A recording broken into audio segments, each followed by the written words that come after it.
நம்முடைய சர்வ வல்லமையுள்ள பிதாவாகிய தேவனுடைய பரிசுத்த நாமத்தினாலே மிகவும் அன்பாக அழைக்கப்பட்ட அன்பு சகோதர சகோதரிகளே, அன்பு தேவனுடைய பிள்ளைகளே, உங்கள் யாவருக்கும் நம்முடைய கர்த்தரும் இரட்சகரும் குருவும் பொதுகுருமாய் இருக்கிற கிறிஸ்து இயேசுவின் பரிசுத்த நாமத்தினாலே யாவருக்கும் அன்பின் வாழ்த்துக்களை கூறிக்கொண்டு மீண்டும் அவருடைய சமூகத்திலே ஒன்று கூட செய்த நம்முடைய பிதாவாகிய தேவனுக்கு நாம் நன்றிகளையும் துதி ஸ்தோத்திரங்களையும் ஒரு விசை ஏறெடுத்துக்கொண்டு இந்த நாளுக்குரிய தேவ செய்திக்குள்ளாக நம்ம கடந்து செல்லலாம்.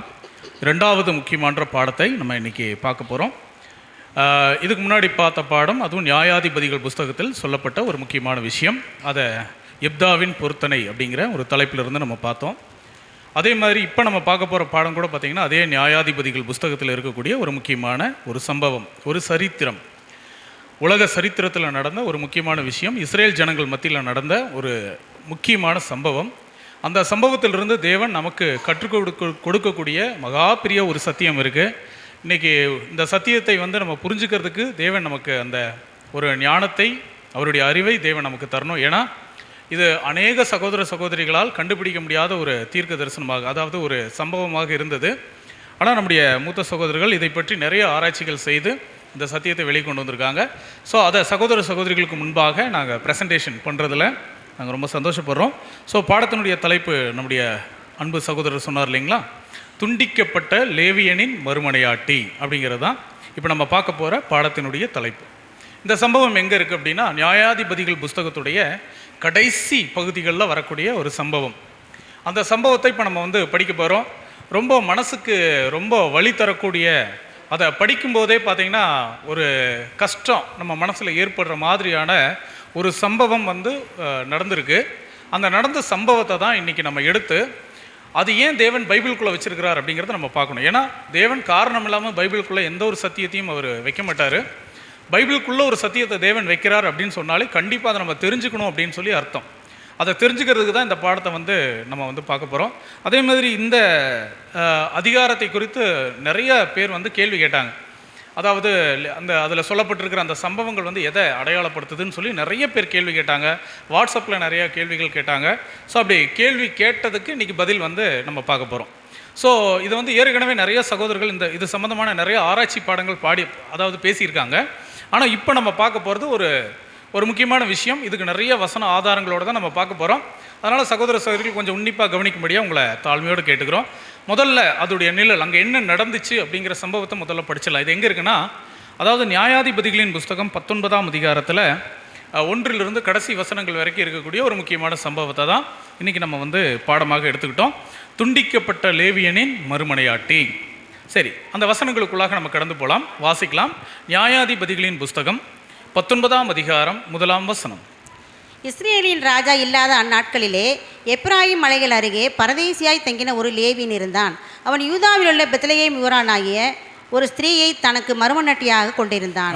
பார்த்தீங்களா, இதுதான் அங்கே நடந்த சம்பவம். ஒவ்வொரு சம்பவமாக கொஞ்சம் நம்ம கிளியராக படிச்சுட்டு போயிட்டா நல்லாயிருக்கும். ஏன்னா பொருள் பார்க்கும்போது இதிலிருந்து தேவன் நமக்கு என்ன சொல்ல வராருங்கிறது அப்புறம் நம்ம பார்க்கலாம். அப்போ இங்கே கவனிக்க வேண்டியது, இஸ்ரேலில் ராஜா இல்லாத அந்நாட்களில் அப்படின்னா நியாயாதிபதிகள் ஆட்சி செய்து கொண்டு இருக்கிற அந்த டைமில் எப்ராயிம் மலையின் அருகே பரதேசியாய் தங்கின ஒரு லேவியன் இருந்தான். ஒரு லேவியன் இருந்தான் மட்டும் சொல்லலை. அந்த லேவியன் யார் அப்படின்னு சொல்கிறாருன்னா பரதேசியாய் தங்கின. பரதேசியாய் தங்கினா என்ன அர்த்தங்க? பரதேசியாய் தங்கின அப்படின்னு என்ன அர்த்தம்? அதாவது சொந்தமாக எதுவும் இல்லை, சொந்தமாக எதுவுமே இல்லை. அதனால் ஒவ்வொரு ஊராக போய் இப்போ நம்ம கூட நிறைய பேர்த்த பார்க்குறோம் இல்லையா, சொந்தமாக அவங்களுக்கு ஒரு ஊர் அப்படின்னு சொல்லி தனியாக இருக்காது. ஒரு ஊர்லேருந்து இன்னொரு ஊருக்கு பஞ்சம் பிழைக்கிறதுக்காக போவாங்க, அப்புறம் அடுத்த ஊருக்கு போவாங்க. இந்த மாதிரி ட்ராவல் பண்ணிக்கிட்டே இருப்பாங்க. அவங்கள தான் நாம் என்ன சொல்வோன்னா பரதேசிகள் என்று சொல்லி சொல்வோம். அப்போ பரதேசியாய் தங்கின லேவியன் ஒருவன் இருந்தான். லேவியன்னா லேவி கோத்திரத்தை சேர்ந்த ஒரு மனிதன் இருந்தார். அவன் பெத்லகேமின் ஊரானாகிய ஒரு ஸ்திரீயை அவர் மறுமனையாட்டியாக திருமணம் பண்ணிக்கிட்டார். அதாவது மறுமனையாட்டின்னா என்ன அர்த்தம்? மறுமனையாட்டினா ரெண்டாவது மனைவின்னு அர்த்தம். புரியுதுங்களா? ஏற்கனவே அவங்களுக்கு ஒரு மனைவி இருக்குது, ஆனால் இரண்டாவது மனைவியாக ஒரு பொண்ணை திருமணம் பண்ணிக்கிட்டாரு. அந்த பொண்ணு பெத்லகேம் அப்படிங்கிற அந்த ஊரை சேர்ந்த ஒரு பொண்ணு. ஸோ ஆனால் அந்த பொண்ணு எப்படிப்பட்டவள் அப்படிங்கிறத தான் அடுத்த வசனத்தில் சொல்கிறாங்க. அடுத்த வசனத்தை வாசிக்கலாம். லேவியராகமம் 19ஆம் அதிகாரம் 2வது வசனம். அவள் அவனுக்கு துரோகமாய் விபச்சாரம் பண்ணி அவனை விட்டு யூதா தேசத்துக்கு பெத்லகேம் ஊரில் இருக்கிற தன் தகப்பன் வீட்டுக்கு போய் அங்கே 4 மாதம் வரைக்கும் இருந்தாள். பார்த்தீங்களா, இங்கே தான் அந்த சம்பவங்களை ஒவ்வொன்றா தேவன் வந்து அப்படியே நம்மளுக்கு அதை வந்து கிளியர் பண்ணிக்கிட்டே வருவார். அங்கே என்ன நடந்துச்சு அப்படின்னா, அந்த ஸ்திரீ 2வது திருமணம் பண்ணின அந்த மறுமனையாட்டி அவனுக்கு துரோகம் பண்ணி, அதாவது அவனுடைய புருஷனுக்கு துரோகம் பண்ணி விபச்சாரம் பண்ணி அவனை விட்டு யூதேயா தேசத்தில் பெத்லகேமில் ஊரில் இருக்கிற தன் தகப்பனுடைய வீட்டுக்கு போயிட்டாங்க. அதாவது ஏதோ ஒரு தவறான ஒரு உறவில் சண்டை போட்டுக்கிட்டு ஏதோ ஒரு விஷயம் நடந்திருக்கு. அதனால் போட்டுட்டு அந்த அம்மா என்ன பண்ணிட்டாங்க அப்படின்னா, தன்னுடைய தகப்பன் வீட்டுக்கு அவங்க போயிடுறாங்க. எத்தனை மாதம் அங்கே போய் இருக்கிறாங்கன்னு கேட்டிங்கன்னா 4 மாதம் வரைக்கும் அங்கே இருந்தால். 4 மாதம் தன்னுடைய தகப்பன் வீட்டுக்கு அப்பாவுடைய வீட்டில் போய் அவங்க குடியேறிட்டாங்க. இப்படி குடியேறி ரொம்ப நாள் ஆயிடுச்சு, 4 மாதம் ஆயிடுச்சு. 4 மாதம் ஆனதுக்கப்புறம் தன்னுடைய கணவன் அவர் என்ன பண்ணுறாருன்னா, சரி என்னுடைய மனைவியை போய் கூட்டிகிட்டு வரலாம் அப்படின்னு சொல்லி வர்றார். அப்படின்னா நீங்கள் நல்லா யோசிச்சு பாருங்கள். அதாவது வேசித்தனம் பண்ணி விபச்சாரம் செய்து அந்த பொண்ணு வந்து அவரை விட்டுட்டு போயிட்டாங்க. அப்படி போன அந்த ஸ்திரீ வந்து இவர் போய் திரும்ப போய் பார்க்குறாரு, அவருடைய கணவர் போய் பார்க்குறாருன்னா என்ன அர்த்தங்க? என்ன அர்த்தம்? யாராவது அந்த மாதிரி செய்வாங்களா? அதாவது வேசித்தனம் பண்ணி தன்னுடைய மனைவி தன்னை விட்டு போயிட்டா மறந்துடுவாங்க, வேற ஒரு பொண்ணு கல்யாணம் பண்ணிக்குவாங்க இல்லைங்களா? ஆனால் இந்த லேவியன் என்ன செய்கிறாருன்னா, அப்படி செய்யாமல் தன்னுடைய மனைவியை பார்க்கறதுக்காக அவர் போகிறார். அப்படின்னா என்ன அர்த்தம்னா, தன்னுடைய மனைவியை அவர் வந்து ரொம்ப நேசித்தார் அப்படிங்கிறத நம்ம பார்க்குறோம் இல்லைங்களா? மனைவி நேசித்தார். அதனால தான் சரி பரவாயில்ல போய் கூட்டிகிட்டு வரலாம் அப்படின்னு சொல்லிட்டு அவள் செய்த தவறை கூட மறந்துட்டு இவர் போய் கூட்டிகிட்டு வரலான்னு சொல்லிட்டு அங்கே போகிறார். அங்கே 4 மாதம் அங்கே போயிட்டாங்க பாருங்கள். அவனுடைய புருஷன் போய் கூட்டிகிட்டு வர்றார். வாசிக்கலாம் அடுத்த வசனம், 3வது வசனம். அவள் புருஷன் அவளோட நலவு சொல்லவும் அவளை திரும்ப அழைத்து வரவும் 2 கழுதைகளை ஆயத்தப்படுத்தி. அங்கே இருக்கிற நம்பருங்க ஒவ்வொன்றும் ரெட்டில் போட்டிருப்பேன், அதை கொஞ்சம் நம்ம மனசில் வச்சுக்கலாம். அது என்னங்கிறத பற்றி பின்னாடி பார்க்கலாம். பாருங்கள், 2 கழுதைகளை ஆயத்தப்படுத்தி, ஏன் 3 கழுதையை ஆயத்தப்படுத்தியிருக்கலாம் அல்லது 5 கழுதைகள் கூட ஆயத்தப்படுத்தியிருக்கலாம். அப்படின்னா தேவன் வேறு என்னமோ நம்மளுக்கு சொல்ல வர்றார். அதனால தான் பாருங்கள் தெளிவாக அந்த இடத்துல சொல்லப்பட்டிருக்கு, 2 கழுதைகளை ஆயத்தப்படுத்தி தன் வேலைக்காரனையும் கூட்டிகிட்டு அவ்விடத்திற்கு போனான். தன்னுடைய மனைவியுடைய வீட்டுக்கு அவர் போகிறாரு. அப்படி போகும்போது அப்பொழுது அவள் அவனை தன் தகப்பன் வீட்டுக்கு அழைத்து கொண்டு போனாள். தகப்பனுடைய வீட்டுக்கு அழைத்து கொண்டு போனாள். தகப்பனுடைய வீட்டுக்கு கூட்டிகிட்டு போறா. ஸ்திரீயின் தகப்பன் அவனை கண்டபோது சந்தோஷமா ஏற்றுக்கொண்டு, பார்த்தீங்களா, இப்போ மருமகன் வந்திருக்கிறாரு, அதனால சந்தோஷமா ஏற்றுக்கிட்டு தன்னுடைய வீட்டில் வச்சுட்டு அவருக்கு வேணுங்கிற அந்த இதெல்லாம் செய்கிறாங்க. ஸோ அப்போ பார்க்கும்போது அவருடைய தகப்பன் பாருங்கள், அடுத்த வசனம் வாசிக்கலாம், 4ஆம் வசனம்.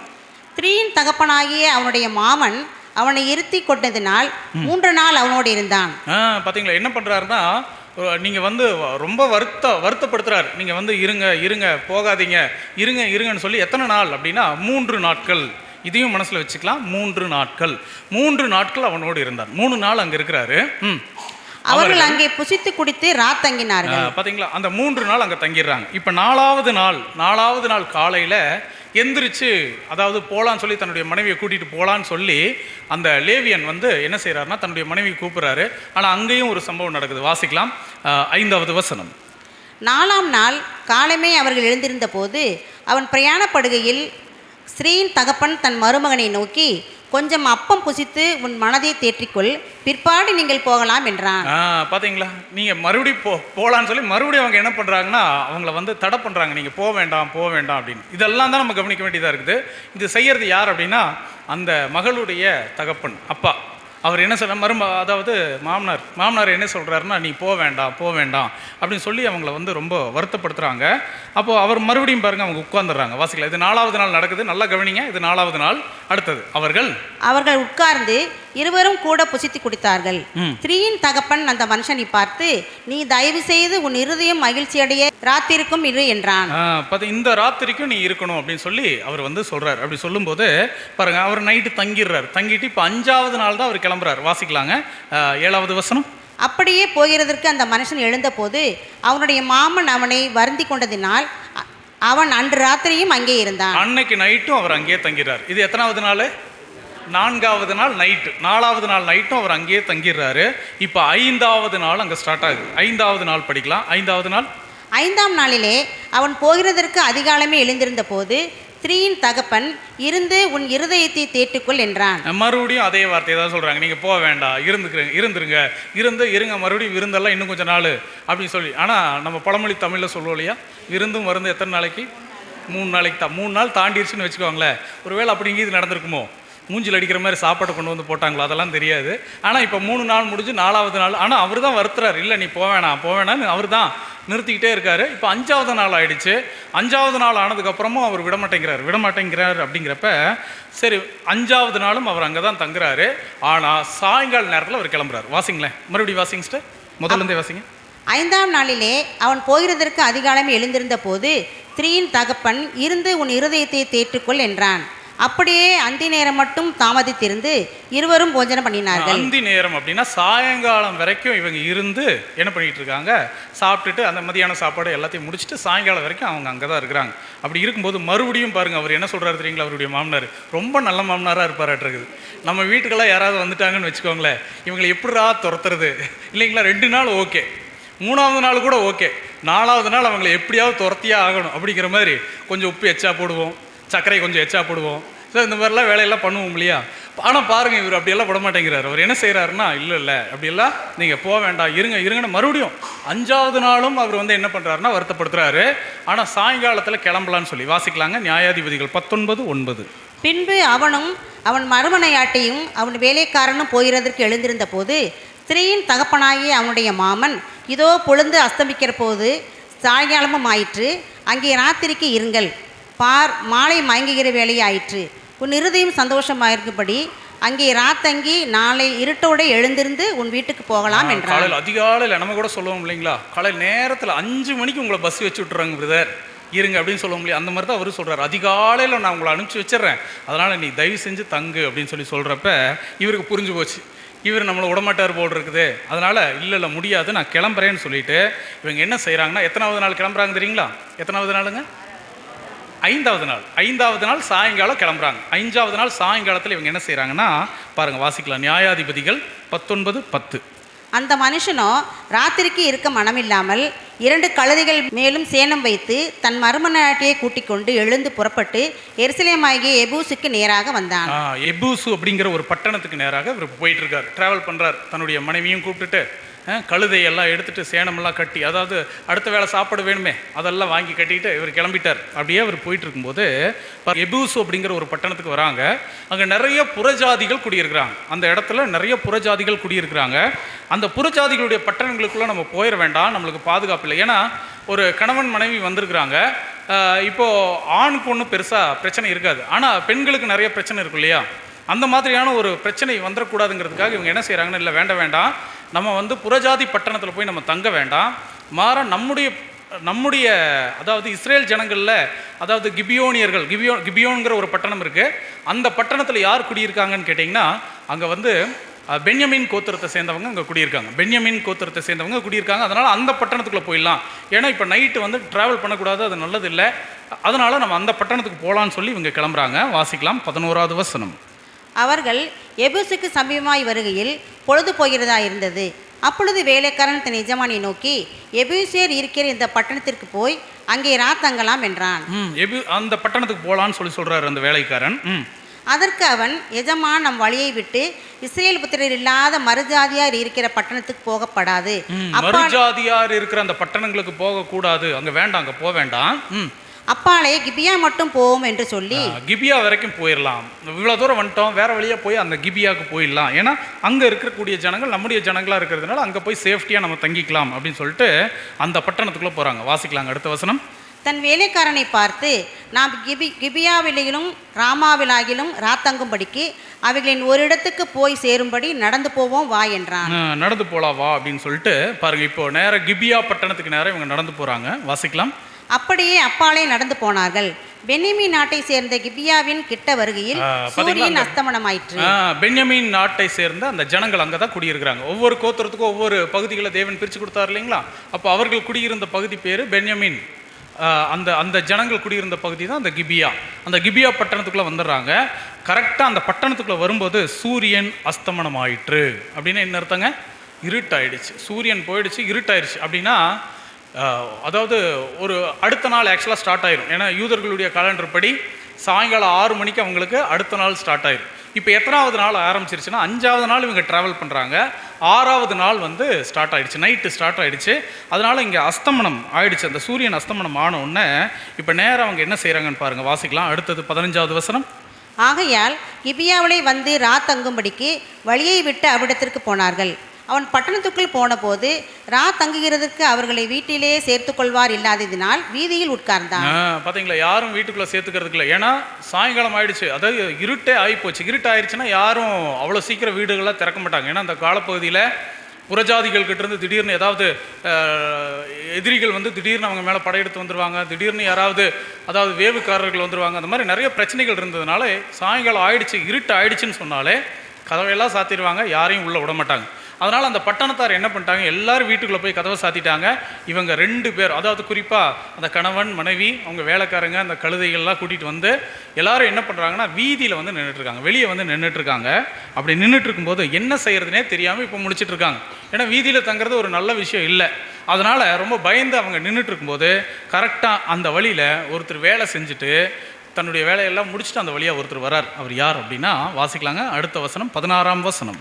வயலிலே வேலை செய்து மாலையிலே திரும்புகிற ஒரு கிழவன் வந்தான். பாருங்க, இந்த ஒரு கிழவன் வந்தான்னு மட்டும் சொல்லாம அந்த கிழவன் எங்கிருந்து வந்தார் அப்படிங்கறத அந்த இடத்துல சொல்றாரு. அந்த கிழவன் எங்கிருந்து வந்தாருங்களாமா?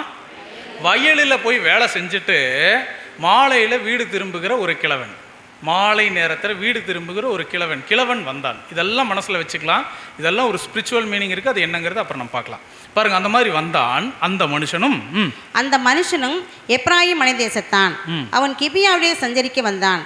அவ்விடத்தில் மனுஷரோ பென்யமீனர். அவ்விடத்தில் இருக்கிற ஜனங்கள் எல்லாம் பென்யமீன் கோத்திரத்தை சேர்ந்தவர்கள் சொல்லிட்டு வாசிக்கலாங்க. அடுத்த வசனம் 17ஆம் வசனம். அந்த கிழவன் தன் கண்களை ஏறெடுத்து பட்டணத்து வீதியில் அந்த பிரயாணக்காரர் இருக்க கண்டு, எங்கே போகிறாய், எங்கே இருந்து வந்தாய் என்று கேட்டான். இப்போ விசாரிக்கிறார், என்னப்பா நடு ரோட்டில் நின்றுட்டு இருக்கீங்க அப்படின்னு சொல்லிட்டு அவங்கள விசாரிக்கிறாங்க. நீங்கள் எங்கேருந்து வந்தீங்க, எங்கே தான் போயிட்டு இருக்கீங்க அப்படின்னு சொல்லி விசாரிக்கிறப்போ அவர் சொல்றார், நான் யார் அப்படிங்கிற அந்த ஒரு ரகசியத்தை சொல்றார். வாசிக்கலாம் அடுத்த வசனம் 18. அதற்கு அவன், நாங்கள் யூதாவிலுள்ள ஊராகிய பெத்லகேமிலிருந்து வந்து எப்ராயிம் மலைதேசத்தில் புறங்கள் மட்டும் போகிறோம். நான் அவ்விடத்தான் யூதாவிலுள்ள பெத்லகேம் மட்டும் போய் வந்தேன். நான் கர்த்தருடைய ஆலயத்துக்கு போகிறேன். இங்கே என்னை வீட்டிலே ஏற்றுக்கொள்வார் ஒருவரும் இல்லை. இங்கே யாருமே என்னை ஏற்றுக்கிறதுக்கு இல்லை. அதனால் நானும் யூதன் தான், நானும் இஸ்ரேல் ஜனங்களில் ஒருத்தன் தான். அதனால் நான் இப்படி போகிறதுக்கு எனக்கு வந்து வழி இல்லாமல் இப்போ யாரும் எங்களை வீட்லேயும் ஏற்றுக்கல, என்ன செய்கிறதுன்னு தெரியாமல் இப்போ நாங்கள் அப்படின்னு நின்றுட்டுருக்கோம் அப்படின்னு சொல்லி அந்த இடத்துல சொல்லும்போது இப்போ வாசிக்கலாங்க. அடுத்த வசனம் 19வது வசனம். எங்கள் கழுதைகளுக்கு வைக்கோலும் தீபனமும் உண்டு. எவ்வளோ சேஃப்டியாக சொல்கிறாங்க பாருங்க. அதாவது எங்களை ஒரு வேளை நீங்கள் வீட்டில் சேர்த்துக்கிட்டிங்கன்னா உங்களுக்கு நாங்கள் சிரமமெல்லாம் கொடுக்க மாட்டோம். ஏன்னா எங்களுடைய கழுதைகளுக்கு நிறைய வைக்கோல் தீவனமெல்லாம் வச்சுருக்கோம், எங்களுக்கும் சாப்பாடு இருக்குது, நாங்களும் சாப்பிட்டுக்குவோம், பிரச்சனை இல்லை, தங்கிறதுக்கு மட்டும் இடம் வேணும். அந்த மாதிரி கேட்குறாங்க. வாசிங்க. எனக்கும் உமது அடியாளுக்கும் உமது அடியானோடு இருக்கிற வேலைக்காரனுக்கும் அப்பமும் திராட்சரசமும் உண்டு, ஒன்றிலும் குறைவில்லை என்றான். ஒன்றிலும் குறைவில்லை, எங்களுக்கு எந்த குறையும் இல்லை, ஆனால் தங்கிறதுக்கு மட்டும் இடம் இல்லை அப்படின்னொடனே உடனே அந்த வயசானவர் கிழவன் என்ன சொன்னார்னா புரிஞ்சுக்கிட்டாரு, சூழ்நிலையை புரிஞ்சுக்கிட்டு அவர் என்ன சொல்கிறாருன்னு பாருங்களேன். வாசிக்கலாம் 19, 20. அப்பொழுது அந்த கிழவன், உனக்கு சமாதானம், உன் குறைவுகள் எல்லாம் மென்மேல் இருக்கட்டும், வீதியிலே மாத்திரம் தங்க வேண்டாம் என்று சொல்லி. இங்கே தாங்க சொல்கிறாரு, வீதியிலே மாத்திரம் தங்க வேண்டாம், தயவு செஞ்சு ரோட்டில் நீ வீதியில் தங்கிடாத. ஏன்னா இந்த ஊரில் இருக்கிற ஜனங்க சாதாரணமான ஜனங்களில் இருக்கிறதுலே மோசமான ஜனங்க. அதனால் நீ தயவு செஞ்சு வீதியில் மாத்திரம் தங்காத, நீ என் வீட்டுக்கு வந்துரு அப்படின்னு சொல்லி வீட்டுக்குள்ளே கூட்டிகிட்டு போயிடுறாங்க. கூட்டிகிட்டு போனோன்னே பாருங்கள் அடுத்த வசனம் வாசிக்கலாம் 21. அவனை தன் வீட்டுக்குள் அழைத்து கொண்டு போய் கழுதைகளுக்கு தீவனம் போட்டான். அவர்கள் தங்கள் கால்களை கழுவிக்கொண்டு புசித்து குடித்தார்கள். புசிக்கிறாங்க, சாப்பிட்டுட்டு இருக்காங்க. அப்படி சாப்பிட்டுட்டு உள்ளுக்குள்ளே இருக்கும்போது இப்போ வெளியே ஒரு டீம் வந்து நிற்கிறாங்க, வெளியே ஒரு குரூப் வந்திருக்காங்க. இவங்க எல்லாம் நடுராத்திரி இவங்களுக்கு இதே தான் வேலை போல இருக்குது. அந்த ஊரில் இருக்கக்கூடிய ரொம்ப மோசமான சில மனிதர்கள் இருக்கிறாங்க. அந்த மனிதர்கள் வந்து என்ன செய்கிறாங்கன்னு பாருங்கள். வாசிக்கலாம் 22வது வசனம். அவர்கள் மனமர்ச்சியாக இருந்தபோது இதோ பேலியாலின் மக்களாகி அந்த ஊர் மனுஷரில் சிலர் அந்த வீட்டை சூழ்ந்து கொண்டு அந்த வீட்டை வந்து சுற்றிட்டாங்க. இவங்க யாராமா? பேலியாளின் மக்களாகிய அந்த ஊரின் மனுஷர்கள் சிலர். பேலியாளின் மக்கள்னா ரொம்ப ரொம்ப மோசமான ஜனங்கள். அவங்க வந்து என்ன பண்ணிட்டாங்க, வீட்டை சுற்றிட்டு பின்னாடி வெளியிலையும் ஓடிடக்கூடாது, இந்த வெளியிலையும் ஓடிடக்கூடாது. அந்த மாதிரி வீட்டை சுற்றிட்டு பாருங்க, கதவை தட்டி உன் வீட்டிலே வந்த அந்த மனுஷனை நாங்கள் அறியும்படிக்கு அப்படின்னு என்ன அர்த்தங்க?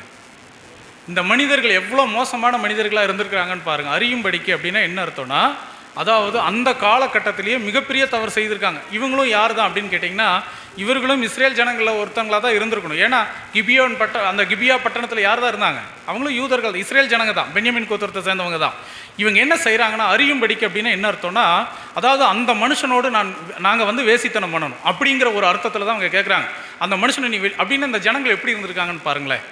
அதாவது அந்த காலகட்டத்திலேயே அதாவது ஆண்களை வந்து வேசித்தனம், அந்த மாதிரி ஆண்களுக்கே பாதுகாப்பு இல்லாத ஒரு டைமாக இருந்திருக்குது அது. அப்படிங்கிறப்போ ஒருவேளை பெண்கள் கிடைச்சா ரொம்ப மோசமாக நடந்துக்குவாங்க இல்லையா? அந்த மாதிரி தான் பாருங்கள், அந்த மனுஷனை அறியும்படிக்கு நீ வெளியே கொண்டு வான்னு சொல்லிட்டு பார்த்தீங்கன்னா அந்த கிழவனோடு பயங்கரமாக பேசிகிட்டு இருக்கும்போது அவர் சொல்கிறாரு, ஐயோ என் வீட்டுக்கு கெஸ்ட்டாக வந்திருக்காங்க, அவங்களையெல்லாம் நீ இந்த மாதிரிலாம் பண்ணக்கூடாதுன்னு சொல்லி வாசிக்கலாங்க அடுத்த வசனம். அப்பொழுது வீட்டுக்காரனாகிய அந்த மனுஷன் வெளியே அவரிடத்தில் போய், இப்படி செய்ய வேண்டாம், என் சகோதரரே இப்படிப்பட்ட பொல்லாப்பை செய்ய வேண்டாம். அந்த மனுஷன் என் வீட்டுக்கு இங்கே சொல்கிறார், என் சகோதரனே அப்படின்னா என்ன அர்த்தம்? இவங்களும் யூதர்கள் தான், இவங்களும் இஸ்ரேல் ஜனங்களில் ஒருத்தர் தான். என் சகோதரரே நீங்கள் பொல்லாப்பு செய்ய வேண்டாம்.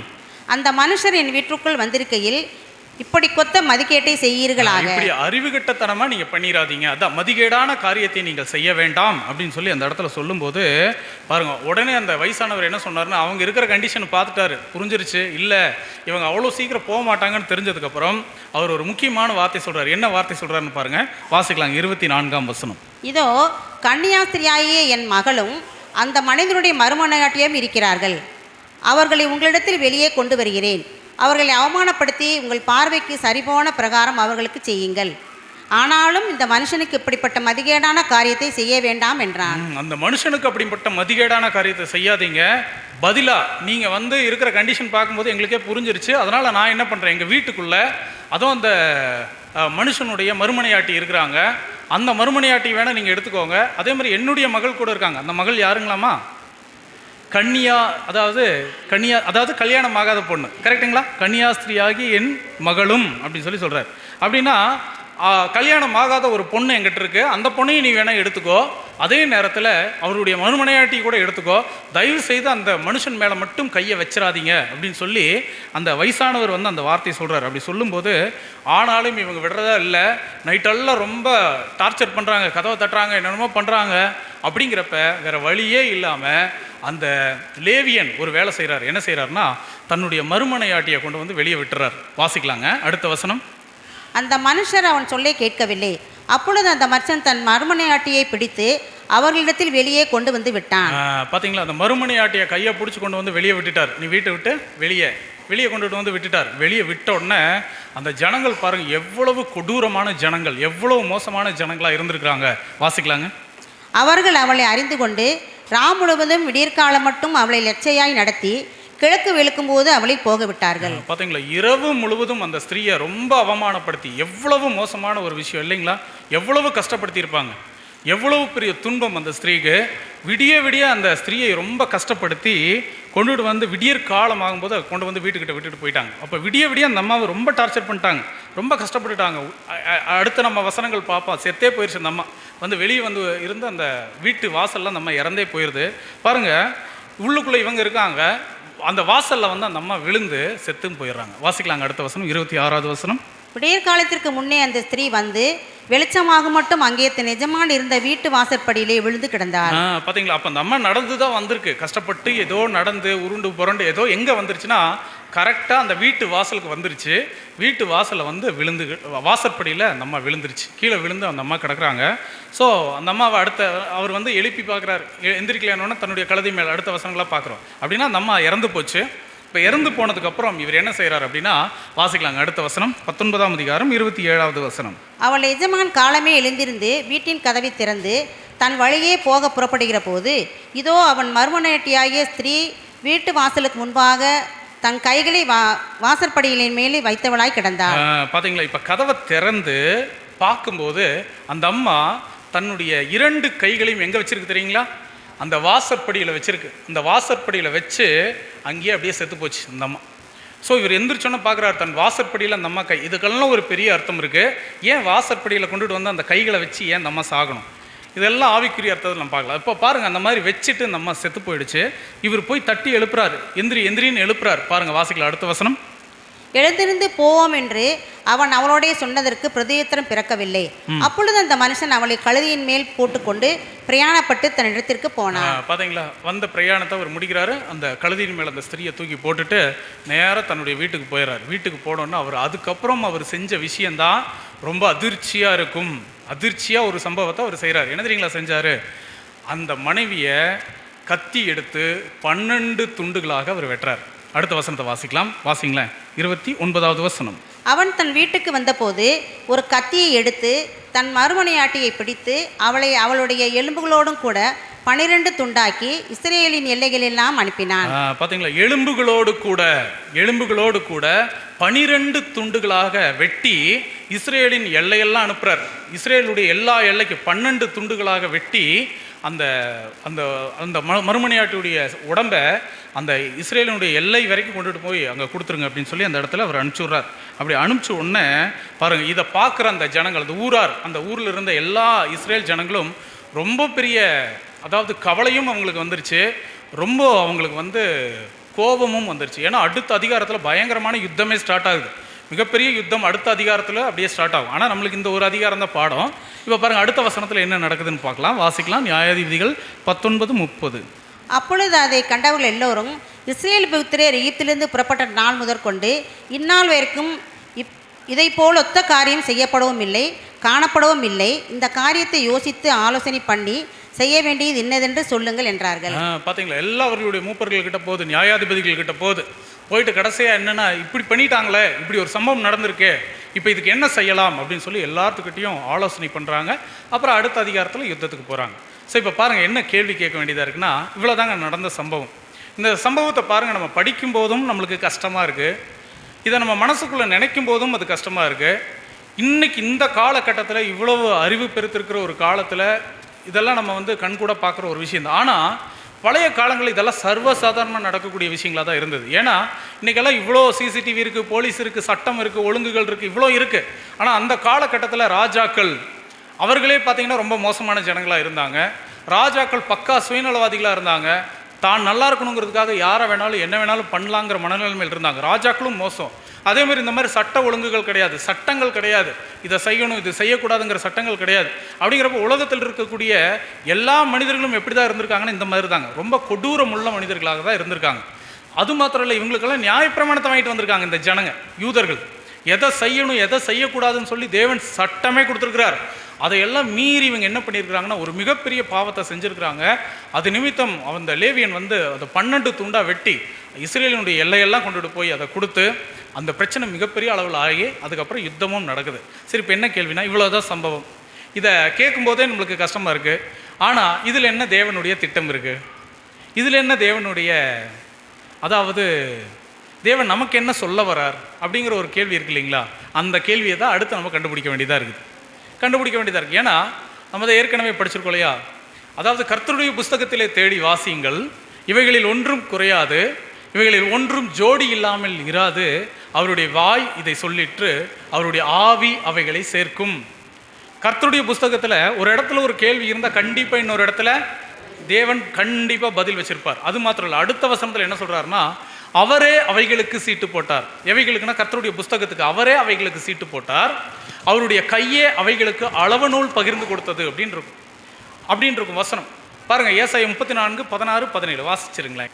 கர்த்தருடைய புஸ்தகத்திலே தேடி வாசியுங்கள், இவைகளில் ஒன்றும் குறையாது, அவைகளில் ஒன்றும் ஜோடி இல்லாதிராது, அவருடைய வாய் இதை சொல்லிற்று, அவருடைய ஆவி அவைகளை சேர்க்கும், அவரே அவைகளுக்கு சீட்டு போட்டார், அவருடைய கையே அதை அவைகளுக்கு அளவு நூலாய் பகிர்ந்து கொடுத்தது. எதை பத்தி பேசுறாருன்னா இந்த பைபிளை பத்தி பேசுறாரு. அவரே அவைகளுக்கு அளவு நூல் பகிர்ந்து கொடுத்தார் அப்படின்னு என்ன அர்த்தம்னா, பைபிளில் எத்தனை புஸ்தகங்கள் இருக்கணும், அதில் எத்தனை அதிகாரங்கள் இருக்கணும், எத்தனை வசனங்கள் இருக்கணும், எந்தெந்த சம்பவங்கள் உள்ள இடம் பெறணும், எந்தெந்த சம்பவங்கள் தேவையில்லை, எல்லாமே அவரே பகிர்ந்து கொடுத்தாராம்.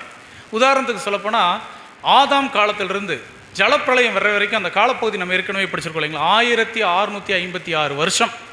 அந்த 1656 வருஷத்தை தேவன் 2 வசனத்தில் முடிச்சிட்டார். 2 வசனம், அங்கே நடந்த சம்பவங்களை 2 வசனத்தில் சொல்லிட்டார். எப்படி தெரியுங்களா சொல்லுவார்? அதாவது தேவதூதர்கள் மனுஷகுமார்த்திகளை அதிக சௌந்தரியம் உள்ளவர்கள் என்று கண்டு தங்களுக்குள்ளே பெண்களை தெரிந்து கொண்டார்கள். அவர்களுக்கு வந்து பிள்ளைகள் பிறந்துச்சு, அவர்கள் ராட்சதர்களாக இருந்தாங்க. அந்த ராட்சதர்களை தேவன் வந்து அழிக்க போகிறார். அவ்வளோதான், இவ்வளோதான், 2 வசனம் தான். 1656 வருஷ சரித்திரத்தை தேவன் வெறும் 2 வசனத்துக்குள்ளே ஏன் மறைச்சி வச்சார் அப்படின்னா, அதிலிருந்து நம்ம பெருசாக கற்றுக்கணுங்கிற அவசியம் இல்லை. அதனால தான் அந்த சம்பவத்தை வெறும் 2 வசனத்தில் தேவன் வந்து முடிச்சு வச்சிட்டார்.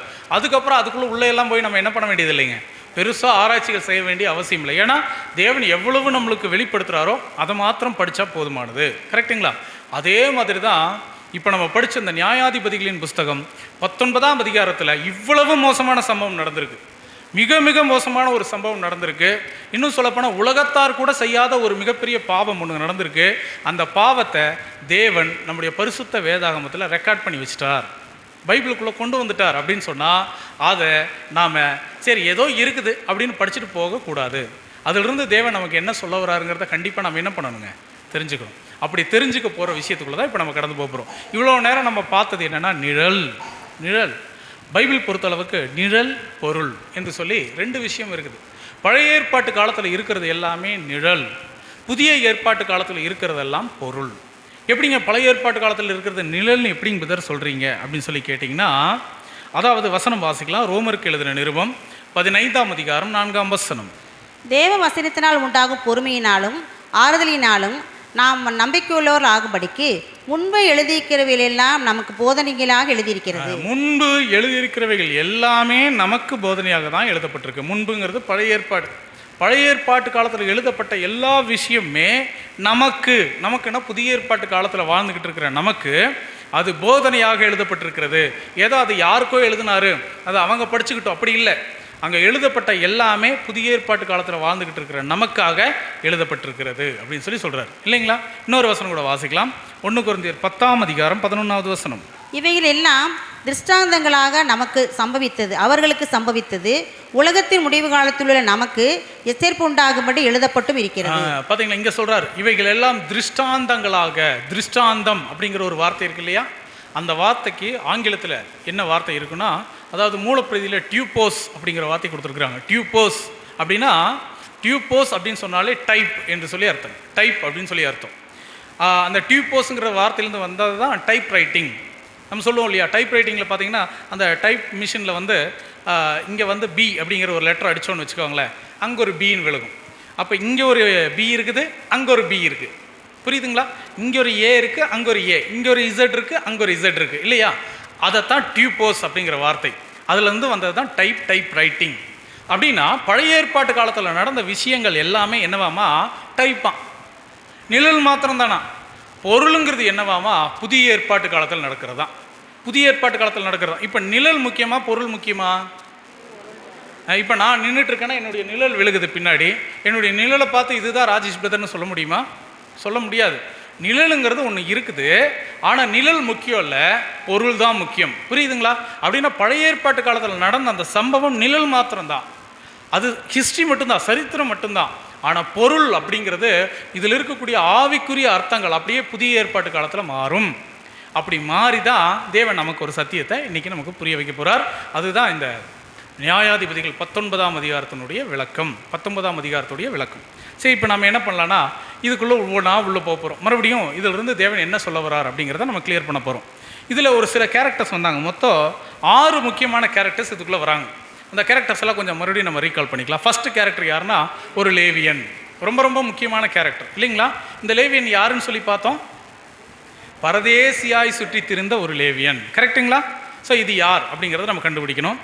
ரெண்டாவது வந்து பார்த்திங்கன்னா லேவியனுடைய மறுமனையாட்டி, ரெண்டாவது மனைவி. இன்னும் சொல்ல போனால் ஒரிஜினல் மனைவி கிடையாது, ரெண்டாவது மனைவி இந்த அம்மா தான் வேசித்தனம் பண்ணிட்டாங்க.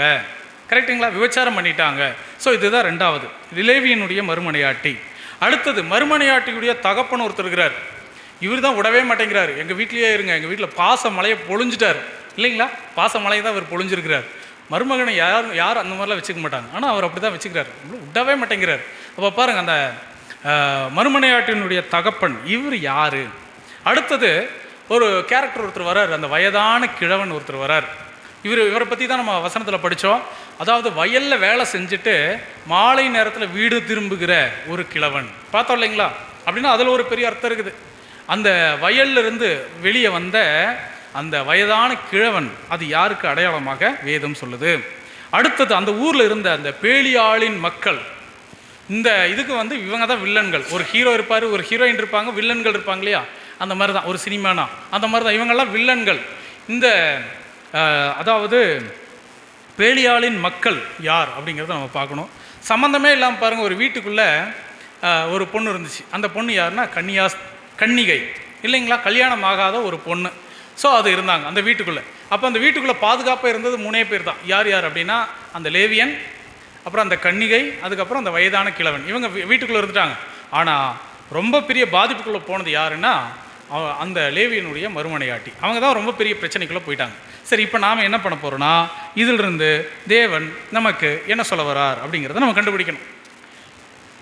இப்போ ஒவ்வொரு கேரக்டராக நம்ம பார்க்கலாம். ஃபஸ்ட்டு கேரக்டர் யாரை நம்ம பார்க்கலாம் அப்படின்னா, யார் இந்த லேவியன் அப்படிங்கிறத முதல்ல கண்டுபிடிக்கலாம். யார் இந்த லேவியன் அப்படிங்கிறத கண்டுபிடிச்சா தேவன் நமக்கு என்ன சொல்ல வராருங்கிறது இதில் புரிஞ்சிடும். ஒரு ஸ்பிரிச்சுவல் மீனிங் நம்மளுக்கு அழகாக புரியும். இந்த லேவியன் யார் அப்படின்னா, நம்ம தான் படித்தோம் இல்லையா, பரதேசியாய் சுற்றி திரிந்து. அந்த வசனத்தை வாசிக்கலாம். நியாயாதிபதிகள் 19:1. இஸ்ரேலின் ராஜா இல்லாத அந்நாட்களிலே எப்ராயிம் மலைகள் அருகே பரதேசியாய் தங்கின ஒரு லேவியன் இருந்தான். பரதேசியாய் தங்கின லேவியன் ஒருவன் இருந்தான். ஸோ அப்போ இந்த லேவியன் அப்படின்ற இந்த கேரக்டர் யாருக்கு நிழலாக வேதம் சொல்லுது? யாரா சொல்லலாம்? நீங்கள் சொல்லுங்களேன், யாரை சொல்லலாம்? பரதேசியாய் சுற்றி திரிந்த ஒரு லேவியன். ஏன்னா நம்ம நிறைய சப்ஜெக்ட்ஸ் இது மாதிரிலாம் பார்த்துருக்குறோம். அதனால் நாமளும் கொஞ்சம் மூளைக்கு வேலை செய்யலாம், மூளைக்கு கொஞ்சம் வேலை கொடுக்கலாம். இல்லாட்டி தூக்கம் வந்துடுங்க, கஷ்டமாக இருக்கும். யாரை சொல்லலாம் இந்த லேவியன்? பிரதர், இந்த சம்பவமே ஒரு மாதிரி இருக்குது, இதை யாரோட கம்பேர் பண்ணுறதுன்னு பயமாக இருக்குது அப்படிங்கிற மாதிரி இருக்கு இல்லைங்களா? உண்மைதான், அந்த சம்பவமே கொஞ்சம் பயங்கரமாக தான் இருக்குது. அதனால் இதில் வந்து யாரோட கம்பேர் பண்ணுறது நம்மளுக்கே வந்து கொஞ்சம் குழப்பமாக தான் இருக்குது. சரி, உங்களுக்கு இன்னும் புரிகிற மாதிரி சொல்லிடுறேன். இந்த லேவியன், லேவி அப்படிங்கிற பேருக்கு என்ன அர்த்தம் தெரியுமா? ஒவ்வொரு பேருக்கும் ஒரு அர்த்தம் இருக்குன்னு சொல்லி நம்ம படிச்சிருக்கோம் இல்லையா?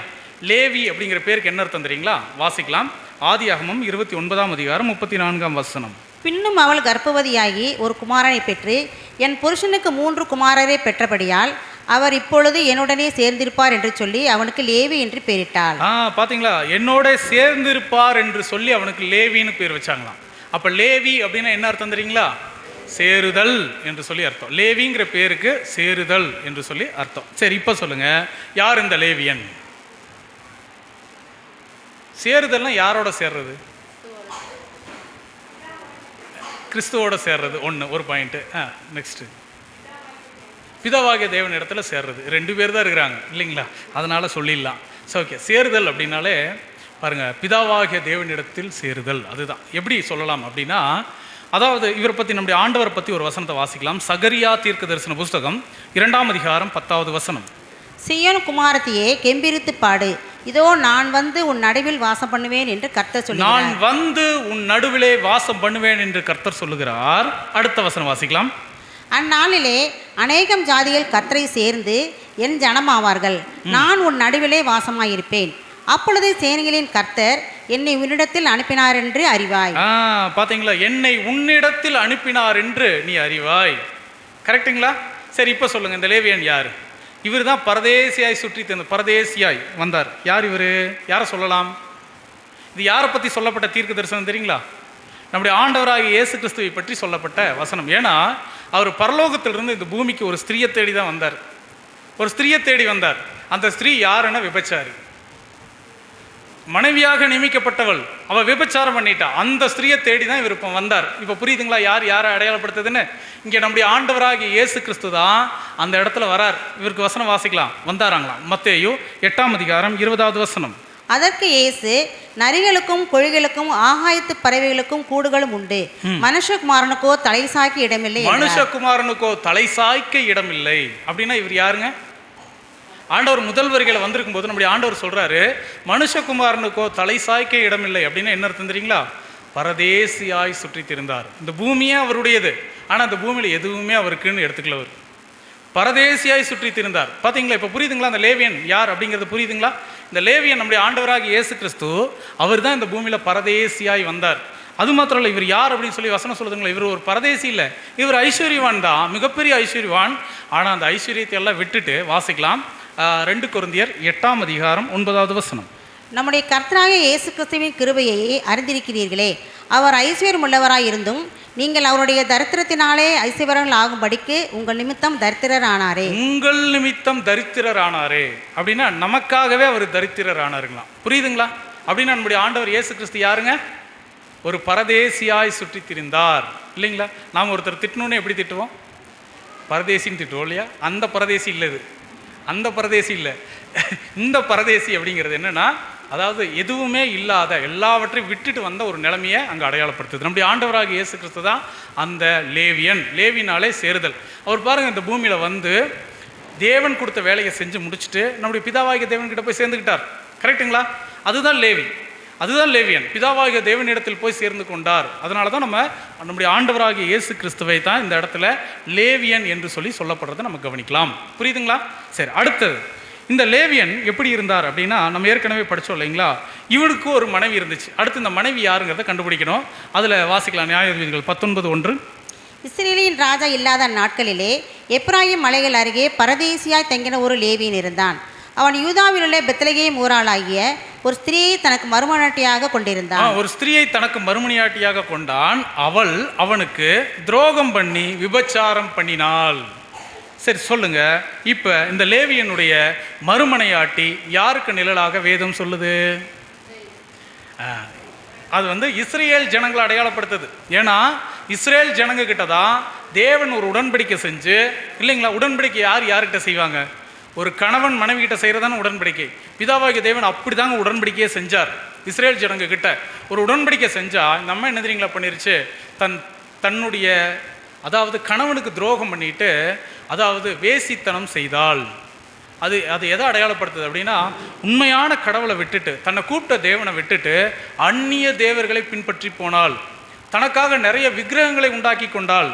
தனக்காக நிறைய தேவர்களை இவளே வந்து உண்டாக்கி அதை வந்து நமஸ்கரிச்சான் இல்லைங்களா?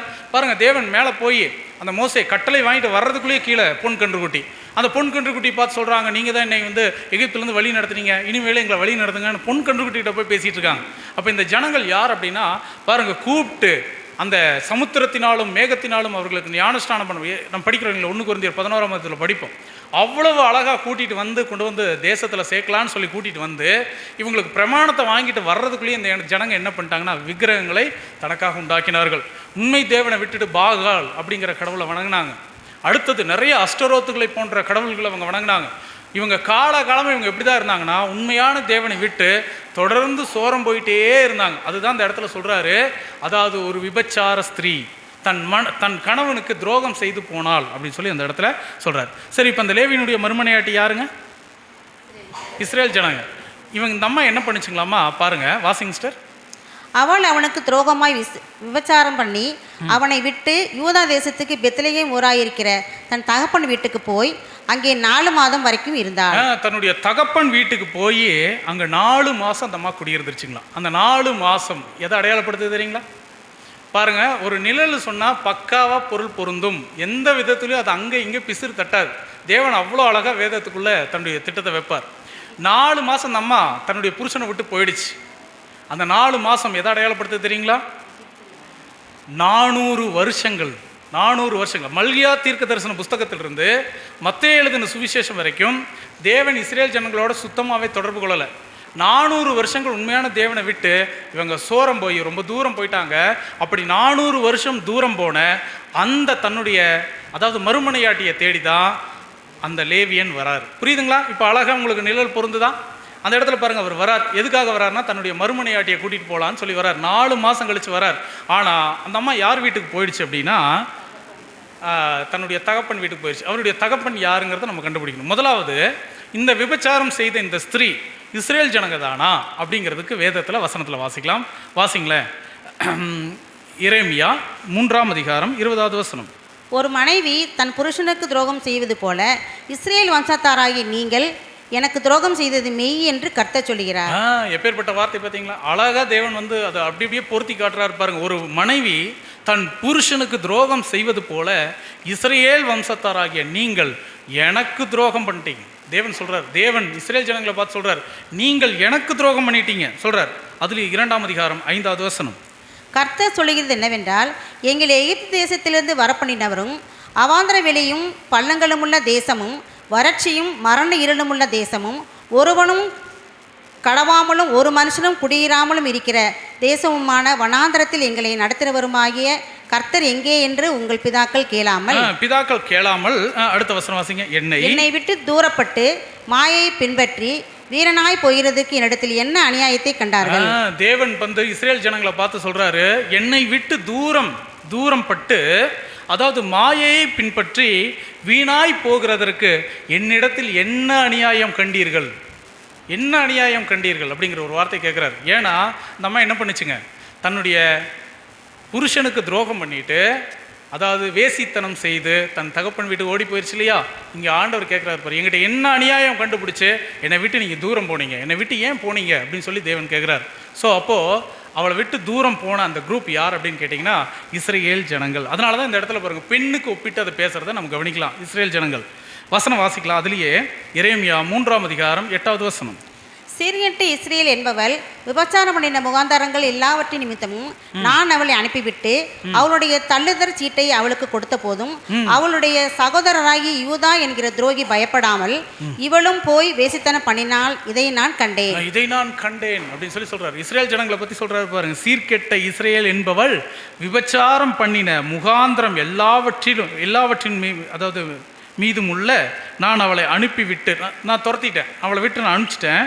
அவளுடைய தள்ளுதல் சீட்டு அவளுக்கு கொடுத்த போது, டைவர்ஸ் நோட்டீஸ் நான் அவளுக்கு கொடுத்த போது, அவளுடைய சகோதரியாகிய யூதா கூட எனக்கு துரோகம் பண்ணிட்டு அவளும் என்ன பண்ணிட்டா, என்னை விட்டு துரோகம் பண்ணிட்டு போயிட்டா அப்படின்னு சொல்லி ஆண்டவர் சொல்கிறார். ஸோ அப்போ அது யார் அப்படின்னா அது நம்முடைய இஸ்ரேல் ஜனங்கள் தான் அந்த ஸ்திரீக்கு அடையாளமாக வேதம் சொல்லுது அப்படிங்கிறத நம்ம பார்க்குறோம். அப்போ லேவியன் யாருங்க?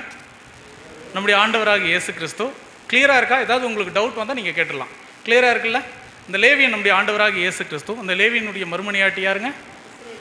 ஏன்னா இவங்க ஒரிஜினல் மனைவி இல்லை மறுமனையாட்டி. ஸோ அதுக்கும் அர்த்தம் இருக்குது, நம்ம பார்க்கலாம். ஸோ அப்போ பாருங்கள், அந்த மாதிரி போயிட்டாங்க. அடுத்தது நம்ம எங்கே போயிடுச்சுங்களாமா? தன் தகப்பன் வீட்டுக்கு போயிடுச்சுங்களாம். சரி, இப்போ சொல்லுங்கள், இஸ்ரேல் ஜனங்களுடைய தகப்பன் வீடு எது? இஸ்ரேல் ஜனங்களுடைய தகப்பன் வீடு அந்த தகப்பன் வீட்டுக்கு போயிடுச்சான். நம்முடைய ஆண்டவரே சொல்கிறார் இஸ்ரேல் ஜனங்களை பார்த்து. வாசிக்கலாங்க. யோவான் 8ஆம் அதிகாரம் 44வது வசனம். நீங்கள் உங்கள் பிதாவாகிய பிசாசானவரால் உண்டானவர்கள், உங்கள் பிதாவினுடைய இச்சைகளின்படி செய்ய மனதாய் இருக்கிறீர்கள். அவன் ஆதி முதற்கொண்டு மனுஷ கொலைபாதகனாய் இருக்கிறான். உங்கள் பிதாவின் இச்சைகளின்படி செய்ய மனதாய் இருக்கிறீர்கள். இஸ்ரேல் ஜனங்களை பார்த்து சொல்றார். இஸ்ரேல் ஜனங்களுடைய பிதா யாருங்கப்ப? பிதானா அப்பா. யாரு? சாத்தான். இப்போ புரியுதுங்களா? தகப்பன் வீட்டுக்கு போயிடுச்சு அப்படின்னா சாத்தானுடைய கட்டுப்பாட்டுக்குள்ளேயே போயிடுச்சு இந்த அம்மா. யாருன்னா இஸ்ரேல் ஜனங்கள் அப்படியே எல்லாம் சாத்தானுடைய கட்டுப்பாட்டுக்குள்ளே போயிடுச்சு. அதான் சொல்றார். Washing sister. சத்தியம் அவனிடத்தில் இல்லாதபடியால் அவன் சத்தியத்திலே நிலை நிற்கவில்லை. அவன் பொய்யுக்கு பிதாவமாய் இருக்கிறபடியால் அவன் பொய் பேசும்போது தன் சொந்தத்தில் எடுத்து பேசுகிறான். பொய் பேசும்போது தன் சொந்தத்திலிருந்து எடுத்து பேசுகிறான் அப்படின்னு சொல்லி சொல்றாரு. இவன் யாராமா? உங்கள் பிதாவாகிய பிசாசானவளால் உண்டானவர்கள். அப்படின்னா இஸ்ரேல் ஜனங்களுடைய அப்பா யார் அப்படின்னு சொல்லி இந்த இடத்துல பார்க்குறோன்னா அது சாத்தான் என்று சொல்லி பார்க்குறோம். கரெக்டுங்களா? கிளியராக இருக்குங்களா? இப்போ சாத்தான் தான் என்ன தெரியுங்களா பண்ண மாட்டேங்கிறான், விடவே மாட்டேங்கிறான். அன்பு காட்டுறான் பாருங்க. போக வேண்டாம், இருங்க. அதே மாதிரி தாங்க, யாரையும் அவ்வளோ சீக்கிரம் அவனுடைய கட்டுப்பாட்டை விட்டு அனுப்பிச்சிடவே மாட்டான். இதுதான் அவனுடைய புத்தி. தன்னுடைய கட்டுப்பாட்டுக்குள்ளே இருக்கிற ஜனங்கள் அவரை விட்டு போகிறதுக்கு அவனுக்கு பிடிக்காது, விடமாட்டான். எல்லாத்துக்கும் அது பொருந்தும். அவனுடைய கட்டுப்பாட்டுக்குள்ளே இருக்கிற ஜனங்களை அவ்வளவு சீக்கிரம் அவன் வெளியே விடமாட்டான். எப்போவுமே நீங்கள் எங்கிட்டயே இருக்கணும். அதனால தான் அந்த தகப்பன் பாருங்கள் விடவே மாட்டேங்கிறாரு. இன்றைக்கி நைட்டு இங்கேயே தங்குங்களேன் அப்படியே சொல்லிகிட்டே இருந்தார் பார்த்தீங்களா? அந்த மாதிரி தான். அது மாத்திரம் இல்லை, அங்கே எத்தனை நாள் தங்கினார்னு சொல்லி பார்த்தோம்? 3 நாள் தங்கினார். அவர் விரும்பி முதல்ல 3 நாள் தங்கிட்டார். அடுத்து 4வது நாள் 5வது நாள் அவர் வெளியே வர்றார். கரெக்டுங்களா? 3 நாள் எதை அடையாளப்படுத்தும் அப்படின்னு சொல்லி கேட்டிங்கன்னா, கர்த்தருக்கு 1 நாளுங்கிறது 1000 வருஷம், தீர்க்க தரிசனத்துக்கு 1 நாளுங்கிறது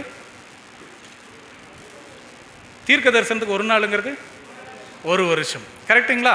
1 வருஷம்னு சொன்னால் கரெக்டாக ஆண்டவர் 30வது வயசில் ஞானஸ்நானம் எடுக்கிறாரு. 3 வருஷம் அவர்களோடு கூட தங்கினார். கரெக்டுங்களா? 3 வருஷம் இஸ்ரேல் ஜனங்களோட தானே இருந்தார். அவர்களுக்கு தானே உபதேசங்கள் பண்ணார். அதுதான் அந்த 3 வருஷம். அதுதான் அந்த 3 நாள் மட்டும் அங்கே தங்கியாச்சு. அப்படி தங்கும்போது இவர் வரும்போது எப்படி வந்தார்னு சொல்லி பார்க்குறோன்னா 2 கழுதைகளை ஓட்டிகிட்டு வந்தார்னு சொல்லி பார்த்தோம் இல்லையா? அது எதை அடையாளப்படுத்துது? வாசிக்கலாம். நியாயாதிபதிகள் 19ஆம் அதிகாரம் 3வது வசனம். அவள் புருஷன் அவளுடனே நலவு சொல்லவும் அவளை திரும்ப அழைத்து வரவும் 2 கழுதைகளை ஆயத்தப்படுத்தி 2 கழுதைகளை ஆயத்தப்படுத்தி, இதெல்லாம் சொல்லவே உங்களுக்கு டக்குன்னு ஞாபகத்துக்கு வந்துடும். 2 கழுதை சொன்ன உடனே உங்களுக்கு ஒரு வசனம் ஞாபகத்துக்கு வரணும். அவர் கழுதையின் மீதும் கழுதை குட்டியாகிய மரியின் மீதும் அவர் வருகிறார். படிக்கிறோம் இல்லைங்களா? அதுக்கு ஒரு ஆவிக்குரிய அர்த்தம் இருக்குது. அது பின்னாடி நம்ம பார்க்கலாம். இந்த பாடத்தில் இல்லை, வேற ஒரு பாடத்தில் பார்க்கலாம். பாருங்க, 2 கழுதைகளை ஆயத்தப்படுத்தி தன் வேலைக்காரனை கூட்டிக் கொண்டு அவளிடத்துக்கு போனான். அப்பொழுது அவள் அவனை தன் தகப்பன் வீட்டுக்கு அழைத்து கொண்டு போனாள். ஸ்திரீயின் தகப்பன் அவளை கண்டபோது சந்தோஷமா ஏத்துக்கிட்டான். அப்படின்னா என்ன தெரியுங்களா அர்த்தம்? அவங்கிட்ட இருக்கிற வரைக்கும் அவனுக்கு ரொம்ப சந்தோஷம். சாத்தானுக்கு அவனுடைய சொல் பேச்சு கேட்டு அவனுடைய கட்டளைகளுக்கு கீழ்ப்படிச்சு நடந்துட்டு இருந்தால் அவனுக்கு ரொம்ப சந்தோஷம். உங்களுக்கு என்ன வேணுமா கொடுப்பான். கார் வேணுமா, கார் கிடைக்கும். வீடு வேணுமா, வீடு கிடைக்கும். பங்களா வேணுமா, கிடைக்கும். உங்களுக்கு என்ன வேணுமா கிடைக்கும். ஆனால் அவனுக்கு மட்டும் கீழ்ப்படிஞ்சிட்டு இருக்கணும். ஆனால் ஆண்டவர் சொல்கிறார், என் ஜனங்களை அவளை விட்டு வெளியே வா. சாத்தானும் அவனுடைய அமைப்புகளை விட்டு வெளியே வானா இங்கே வந்தால் என்ன கிடைக்கும்? ஒருவன் என்னை பின்பற்றி வர விரும்பினால் அவன் தன்னைத்தான் வெறுத்து தன் சிலுவையை எடுத்துக்கிட்டு, சிலுவைன்றது பாடு, கஷ்டம். ஐயோ ஆண்டவரே, அவன் கூட இருந்தால் நாங்கள் ரொம்ப சந்தோஷமாக இருப்போம். உங்கள் கூட வந்து நாங்கள் எல்லாம் கஷ்டத்தை அனுபவிக்கிறதுக்கு நாங்கள் தயாராக இல்லை. அதனால தான் நிறைய பேர் நம்ம யோசிச்சுக்கிட்டே இருக்கிறோம். ஐயோ பேசாமல் அங்கேயே நல்லா தாங்க இருக்குது, நல்லா இருக்குதுங்க, ஆராதனை கீபோர்டெல்லாம் போட்டு சூப்பராக. நீங்கள் கரோக்கி வச்சு தாங்க பாடிட்டு இருக்கிறீங்க. அங்கெல்லாம் ஒரிஜினல் கீபோர்டுங்க, ஒரிஜினல் கீபோர்டு வச்சு பாட்டு பாடுறாங்க. அவ்வளோ நல்லா இருக்குது, சந்தோஷமாக இருக்குது. அதையெல்லாம் விட்டு போட்டு இங்கே வந்து உட்காந்துக்கிட்டு நீங்கள் வாடுக்கு பேசிகிட்டே இருக்கிறீங்க. நாங்கள் எவ்வளோ தான் கேட்குறது? எங்கள் காதுகள் பாவம் இல்லையா அப்படிங்கிற மாதிரி இல்லைங்களா? பாருங்கள், இன்றைக்கி வந்து நான் 3 பாடம் நம்ம பார்க்க போகிறோம். ஸோ அந்த மாதிரி வந்து நம்ம இங்கே உட்காந்து வந்து கேட்டுட்ருக்கோம். ஸோ இதுதாங்க விஷயம். சாத்தான் என்ன செய்ய மாட்டான் அப்படின்னா, அவனுடைய கட்டுப்பாட்டுக்குள்ளே இருக்கிற ஜனங்களை அவ்வளவு சீக்கிரம் வெளியே விட மாட்டான். அதனால தான் அந்த கேரக்டரை புரிய வைக்கிறதுக்கு தான் அந்த சம்பவங்கள் அழகாக தேவன் நம்மளுக்கு புரிய வச்சுக்கிட்டே வரார். அது மாத்திரம் இல்லை, அந்த 2 கழுதைகள் இது எதை அடையாளப்படுத்துது என்று சொல்லி பார்க்கும்போது வாசிக்கலாம். சகரியா 9ஆம் அதிகாரம் 9வது வசனம். சீயோன் குமாரத்தியே மிகவும் களிகூறு, எருசலேம் குமாரத்தியே கெம்பீரி, இதோ உன் ராஜா உன்னிடத்தில் வருகிறார். இதோ உன் ராஜா உன்னிடத்தில் வருகிறார். ஆனா அங்க என்னன்னு சொல்றாருன்னு பாருங்க. சியோன் குமாரத்தியே ஒரு பெண் பால்ல சொல்லிட்டு இருக்கார். யாருன்னு இஸ்ரேல் ஜனங்களை பார்த்து சொல்றாரு, சியோன் குமாரத்தியே, அதாவது மிகவும் களிக்கூறு, எருசலேம் குமாரத்தியே, பொண்ணே, அதாவது மனைவியே, அதாவது மணவாட்டியே அப்படிங்கிற அர்த்தத்தில் தான் சொல்றார். குமாரத்தியே கம்பீரி, இதோ உன் ராஜா உன்னிடத்தில் வருகிறார். அவர் எப்படி வரார்? அவர் நீதியுள்ளவரும் ரட்சிக்கிறவரும் தாழ்மையுள்ளவரும் கழுதையின் மேலும் கழுதை குட்டியாகிய மரியின் மேலும் ஏறி வருகிறவருமாய் இருக்கிறார். இது ஒரு பெரிய அர்த்தம் இருக்குது. அது வேற ஒரு பாடத்தில் பார்க்கலாம். யூதா பாலசிங்கம் அப்படின்னு ஒரு பாடம் இருக்கும், அதில் நம்ம பார்க்கலாம். ஸோ இந்த இடத்துல பாருங்கள், கழுதியின் மேலும் கழுதை குட்டி அப்படின்னா இந்த இடத்துல நம்ம கவனிக்க வேண்டியது என்னென்னா, இந்த இடத்துல சொல்லப்பட்டிருக்க இந்த மறுமனையாட்டியினுடைய தகப்பன் அப்படிங்கிறவர் யாருன்னா, நம்ம அப்படியே படிச்சோம் இல்லைங்களா, சாத்தான். நீங்கள் உங்கள் பிதாவாகிய பிசாசானவளால் உண்டானவர்கள் அப்படின்னு சொல்லி நம்ம பார்க்குறோம் இல்லைங்களா. அதுதான் அந்த கழுதியின் மேல். அதனால தான் அதெல்லாம் தேவன் புரிய வைக்கிறதுக்கு தான் இந்த இன்சிடென்ட் எல்லாம் கரெக்டாக காட்டிக்கிட்டு வர்றார். பாருங்கள், அடுத்தது வாசிங்களேன். நியாயாதிபதிகள் 19ஆம் அதிகாரம் 5வது வசனம். 4ஆம் நாள் காலமே அவர்கள் எழுந்திருந்த நல்லா கவனிங்க. 3 நாள் முடிஞ்சிருச்சு, இப்போ 4வது நாள் காலையில் எந்திரிச்சு அவன் பிரயாணப்படுகையில் ஸ்திரீயின் தகப்பன் தன் மருமகனை நோக்கி, கொஞ்சம் அப்பம் புசித்து உன் மனதை தேற்றிக்கொள், பிற்பாடு நீங்கள் போகலாம் என்றான். இன்னும் அவசரம் இல்லை, இருந்துட்டு நாளைக்கு கூட போகலாம் அப்படிங்கிற மாதிரி சொன்னாங்க இல்லையா. அப்போ இது எத்தனாவது நாளுங்க? 4வது நாள். அடுத்த நாள் 5வது நாளும் விட மாட்டேங்கிறார் அவர். வாசிங்க 5வது நாள். 5ஆம் நாளிலே அவன் போகிறதற்கு அதிகாலமே எழுந்திருந்த போது ஸ்திரீயின் தகப்பன், இருந்து உன் இருதயத்தை தேற்றிக்கொள் என்றான். இருந்து உன்னுடைய இருதயத்தை தேற்றின்னு அவர் இருந்துட்டு பாருங்க, வாசிங்க. அப்படியே அந்த நேரம் மட்டும் தாமதித்திருந்து இருவரும் போஜனம் பண்ணினார்கள். சாயங்காலம் வரைக்கும், 5வது நாள் சாயங்காலம் வரைக்கும் அங்கேயே அவங்க இருந்து போஜனம் பண்ண சொல்றாங்க. மறுபடியும் என்ன சொல்றாருன்னா, சரி சாயங்காலம் ஆயிடுச்சு, இருட்டாக போகுது, அதனால் நீ தங்கிட்டு நாளைக்கு போ. மறுபடியும் பாருங்க அந்த வார்த்தையை சொல்றாரு. வாசிக்கலாங்க 9வது வசனம். பின்பு அவனும் அவன் மருமனாட்டியும் அவன் வேலைக்காரனும் போகிறதற்கு எழுந்திருந்த போது ஸ்திரீயின் தகப்பனாகி அவனுடைய மாமன், இதோ பொழுது அஸ்தமிக்கப்பட்ட போகிறது, சாயங்காலமும் ஆயிற்று, இங்கே ராத்திரிக்கு இருங்கள், பார் மாலை மயங்குகிற வேலையாயிற்று, உன் இருதயம் சந்தோஷமா இருக்கும்படி இங்கே ராத்தங்கி நாளை இருட்டோடு எழுந்திருந்து உன் வீட்டுக்கு போகலாம் என்றான். அவர் ஒரு வார்த்தை திரும்ப திரும்ப சொல்றாரு, கவனிச்சிங்களா? உன்னுடைய மனம் வந்து மகிழ்ச்சியா இருக்கும்படிக்கு, சந்தோஷமா இருக்கும்படிக்கு. அப்ப நம்மளை சந்தோஷமா வச்சுக்கிறது யாரு இந்த பூமியில? நாம் என்ன தெரியுங்களா நினச்சிட்டு இருக்கோம், நாங்கள் அங்கே போனால் தாங்க ரொம்ப சந்தோஷம். அதே மாதிரி பார்த்தீங்கன்னா சந்தோஷமாக இருக்கிற இடத்துல இன்றைக்கி பாருங்களேன், தீபாவளி எல்லோரும் ரொம்ப சந்தோஷமாக காலையிலேருந்து எல்லாம் டிவி முன்னாடி உட்காந்துக்கிட்டு எல்லோரும் படம் பார்த்துட்டு இருக்காங்க. ஆனால் நாம் மாத்திரம் பாருங்கள், எல்லாத்தையும் விட்டுட்டு இங்கே வந்து உட்காந்துட்டோம். அப்போ நிறைய பேர்த்துக்கு சந்தோஷம்னு சொல்லி அவங்கள சந்தோஷப்படுத்துறதுக்கும் என்கரேஜ் பண்ணுறதுக்கும் அவங்கள வந்து எங்கேஜாக வச்சுக்கிறதுக்கும் நிறைய விஷயங்கள் டிவைஸ் சாத்தான் வச்சிருக்கிறான். அவன் பாருங்க அந்த வார்த்தை திரும்ப திரும்ப சொல்லிட்டு இருக்கிற, நீ சந்தோஷமா இரு இரு இரு, இதுதான் அவனுடைய புத்தி. சந்தோஷமாகவே வச்சிருக்கணும். வாசிங் ஸ்டர். பின்பு அவனும் அவன் மறுமனையாட்டியும் அவன் வேலைக்காரனும் போகிறது எழுந்திருந்த போது ஸ்திரீயின் தகப்பனாகிய அவனுடைய மாமன், இதோ பொழுது அஸ்தமிக்கப் போகிறது, சாயங்காலமும் ஆயிற்று, இங்கே ராத்திரிக்கு இருங்கள், பார் மாலை மயங்குகிற வேலையாயிற்று, மாலை மயங்குகிற வேலையாயிற்று, உன் இருதயம் சந்தோஷமா இருக்கும்படி இங்கே ராத்தங்கி நாளை இருட்டோடு எழுந்திருந்து உன் வீட்டுக்கு போகலாம் என்றான். நேரத்தில் நான் உங்களை அனுப்பிச்சு வச்சிடறேன் அப்படிங்கிற மாதிரி சொல்றாரு. இப்போ பாருங்க, அன்னைக்கு நைட்டு இல்லை நான் உடனே கிளம்பியே ஆகணும்னு சொல்லி கிளம்புறாங்க. வாசிக்கலாங்க. அந்த மனுஷனோ ராத்திரிக்கு இருக்க மனதில்லாமல் 2 கழுதைகள் மேலும் சேணம் வைத்து தன் மறுமனையாட்டியை கூட்டிக் கொண்டு எழுந்து புறப்பட்டு எருசலேமிலாகிய எபூசுக்கு நேராக வந்தான். அங்கிருந்து அவர் கிளம்பிட்டார். சரிங்களா, கிளம்பிட்டார். சரி, இப்போ கவனிங்க, இது எத்தனாவது நாள்? 5வது நாள் நடக்குதுங்களா? இப்போ 5வது நாள் சாயங்காலத்தில் இவங்க கிளம்பிட்டாங்க அப்படிங்கிறப்போ வாசிக்கலாங்க. நியாயாதிபதிகள் 19ஆம் அதிகாரம் 11வது வசனம். அவர்கள் எபூசுக்கு சமமாய் வருகையில் பொழுது போகிறதா இருந்தது. அப்பொழுது வேலைக்காரன் தன் எஜமானியை நோக்கி, எபூசியர் இருக்கிற இந்த பட்டணத்திற்கு போய் அங்கே ராத்தங்கலாம் என்றான். பாருங்க, நான் அந்த நாளுக்கு வந்து இப்போ நான் உங்களுக்கு விளக்கம் கொடுக்குறேன். அது ஏன் 3 நாள், அப்புறம் ஏன் 4வது நாள், அப்புறம் ஏன் 5வது நாள், 5வது நாள் சாயங்காலம், இது எல்லாத்துக்குமே இப்போ நான் உங்களுக்கு விளக்கம் கொடுக்குறேன். ஆனால் நம்ம கவனிக்க வேண்டியது என்னென்னா, இவங்க நேரம் எபூசு பட்டணத்துக்கு அந்த இடத்துல அந்த வழியாக போகிறாங்க. எபூசியர் இருக்கிற அந்த பட்டணத்துக்கு போய் அங்கே ராக்காலம் ஆயிடுச்சு. வாசிக்கலாங்க 12வது வசனம். அதற்கு அவன், எஜமான் நம்ம வழியை விட்டு இஸ்ரேல் புத்திரர் இல்லாத மறுஜாதியார் இருக்கிற பட்டணத்துக்கு போகப்படாது, அப்பாலே கிபியா மட்டும் போவோம் என்று சொல்லி கிபியோன் வரைக்கும் போகலாம் அப்படின்னு சொல்லிட்டு அவங்க போகிறாங்க. போகும்போது வாசிக்கலாங்க 14ஆம் வசனம். அப்படியே அப்பாலே நடந்து போனார்கள். பென்யமீன் நாட்டை சேர்ந்த கிபியாவின் கிட்ட வருகையில் சூரியன் அஸ்தமனமாயிற்று. சூரியன் அஸ்தமனம் ஆயிடுச்சு அப்படின்னா என்ன அர்த்தம்? நான் அப்பவே உங்களுக்கு சொன்னேன் பார்த்தீங்களா, நமக்கு ஒரு நாள் எங்கே ஸ்டார்ட் ஆகும்னா நைட்டு 12 மணிக்கு ஸ்டார்ட் ஆகி அடுத்த நாள் நைட்டு 12 மணிக்கு முடியும். அந்த முடிகிற இடத்துலேருந்து அடுத்த நாள் நம்மளுக்கு தொடங்கிடும். கரெக்டுங்களா? தீபாவளி கரெக்டாக 12 மணிக்கு எல்லாம் பட்டாசு வெடிக்க ஆரம்பிச்சிட்டாங்க. அப்போ தான் போய் படுத்தோம், பட்டாசு வெடிச்சுட்டு எழுப்பி விட்டாங்க. அந்த மாதிரி தான் இல்லைங்களா? 12 மணிக்கு ஒரு நாள் ஸ்டார்ட் ஆகி அடுத்த நாள் 12 மணிக்கு முடியும் ஒரு நாள். ஆனால் யூதர்களுக்கு ஒரு நாளுங்கிறது எங்கே ஸ்டார்ட் ஆகும் அப்படின்னா சாயங்காலம் 6 மணிக்கு ஸ்டார்ட் ஆகி அடுத்த நாள் சாயங்காலம் 6 மணிக்கு முடியும். இதுதான் தேவன் இஸ்ரேல் ஜனங்களுக்கு கொடுத்துருக்கிற அந்த டைம். அந்த டைம் படி இப்போ பாருங்கள், நைட்டு சூரியன் அஸ்தமனம் ஆயிடுச்சுன்னா என்ன அர்த்தங்க? இப்போ எத்தனாவது நாள் ஆயிடுச்சு? 5 நாள் முடிஞ்சு 6வது நாள் ஆயிடுச்சு. அப்படி 6வது நாள் ஆனதுக்கப்புறம் பாருங்கள், வயலில் வேலை செஞ்சுட்டு ஒரு மனுஷன் வரார். வாசிங்க. வயலிலே வேலை செய்து மாலையிலே திரும்புகிற ஒரு கிழவன் வந்தான். அந்த மனுஷனும் எப்ராயிம் மலை தேசத்தான். அவன் கிபியாவிலே சஞ்சரிக்க வந்தான். அவ்விடத்து மனுஷராரோ பென்யமீனர்கள் அப்படின்னு சொல்லி அந்த இடத்துல சொல்கிறோம். இப்போ நம்ம கவனிக்க வேண்டியது என்னென்னா, இந்த வயலில் வேலை செஞ்சுட்டு மாலையிலே திரும்புகிற ஒரு கிழவன் வந்தார்னு சொல்லி பார்க்குறோம் இல்லையா? இவர் யாரா இருக்கும்? சொல்லுங்கள், ட்ரை பண்ணுறீங்க, சொல்லுங்கள். உங்களுக்கு க்ளூ கொடுத்துட்றேன். வயலில் வேலை செஞ்சுட்டு மாலையில் வீடு திரும்புகிற ஒரு கிழவன். யாருங்க? சீஷர்கள் கிழவன் சொல்ல முடியாது. அவங்க மணவாட்டி வகுப்பாரில் தானே வந்துடுவாங்க, அப்போ சொல்ல முடியாது. யாரு? யோவான் ஸ்நானகன். கரெக்டா? யோவான் ஸ்நானகன் யார் தெரியுங்களா? முற்பிதாக்களில் வந்த கடைசி முற்பிதா யோவான் ஸ்நானகன்.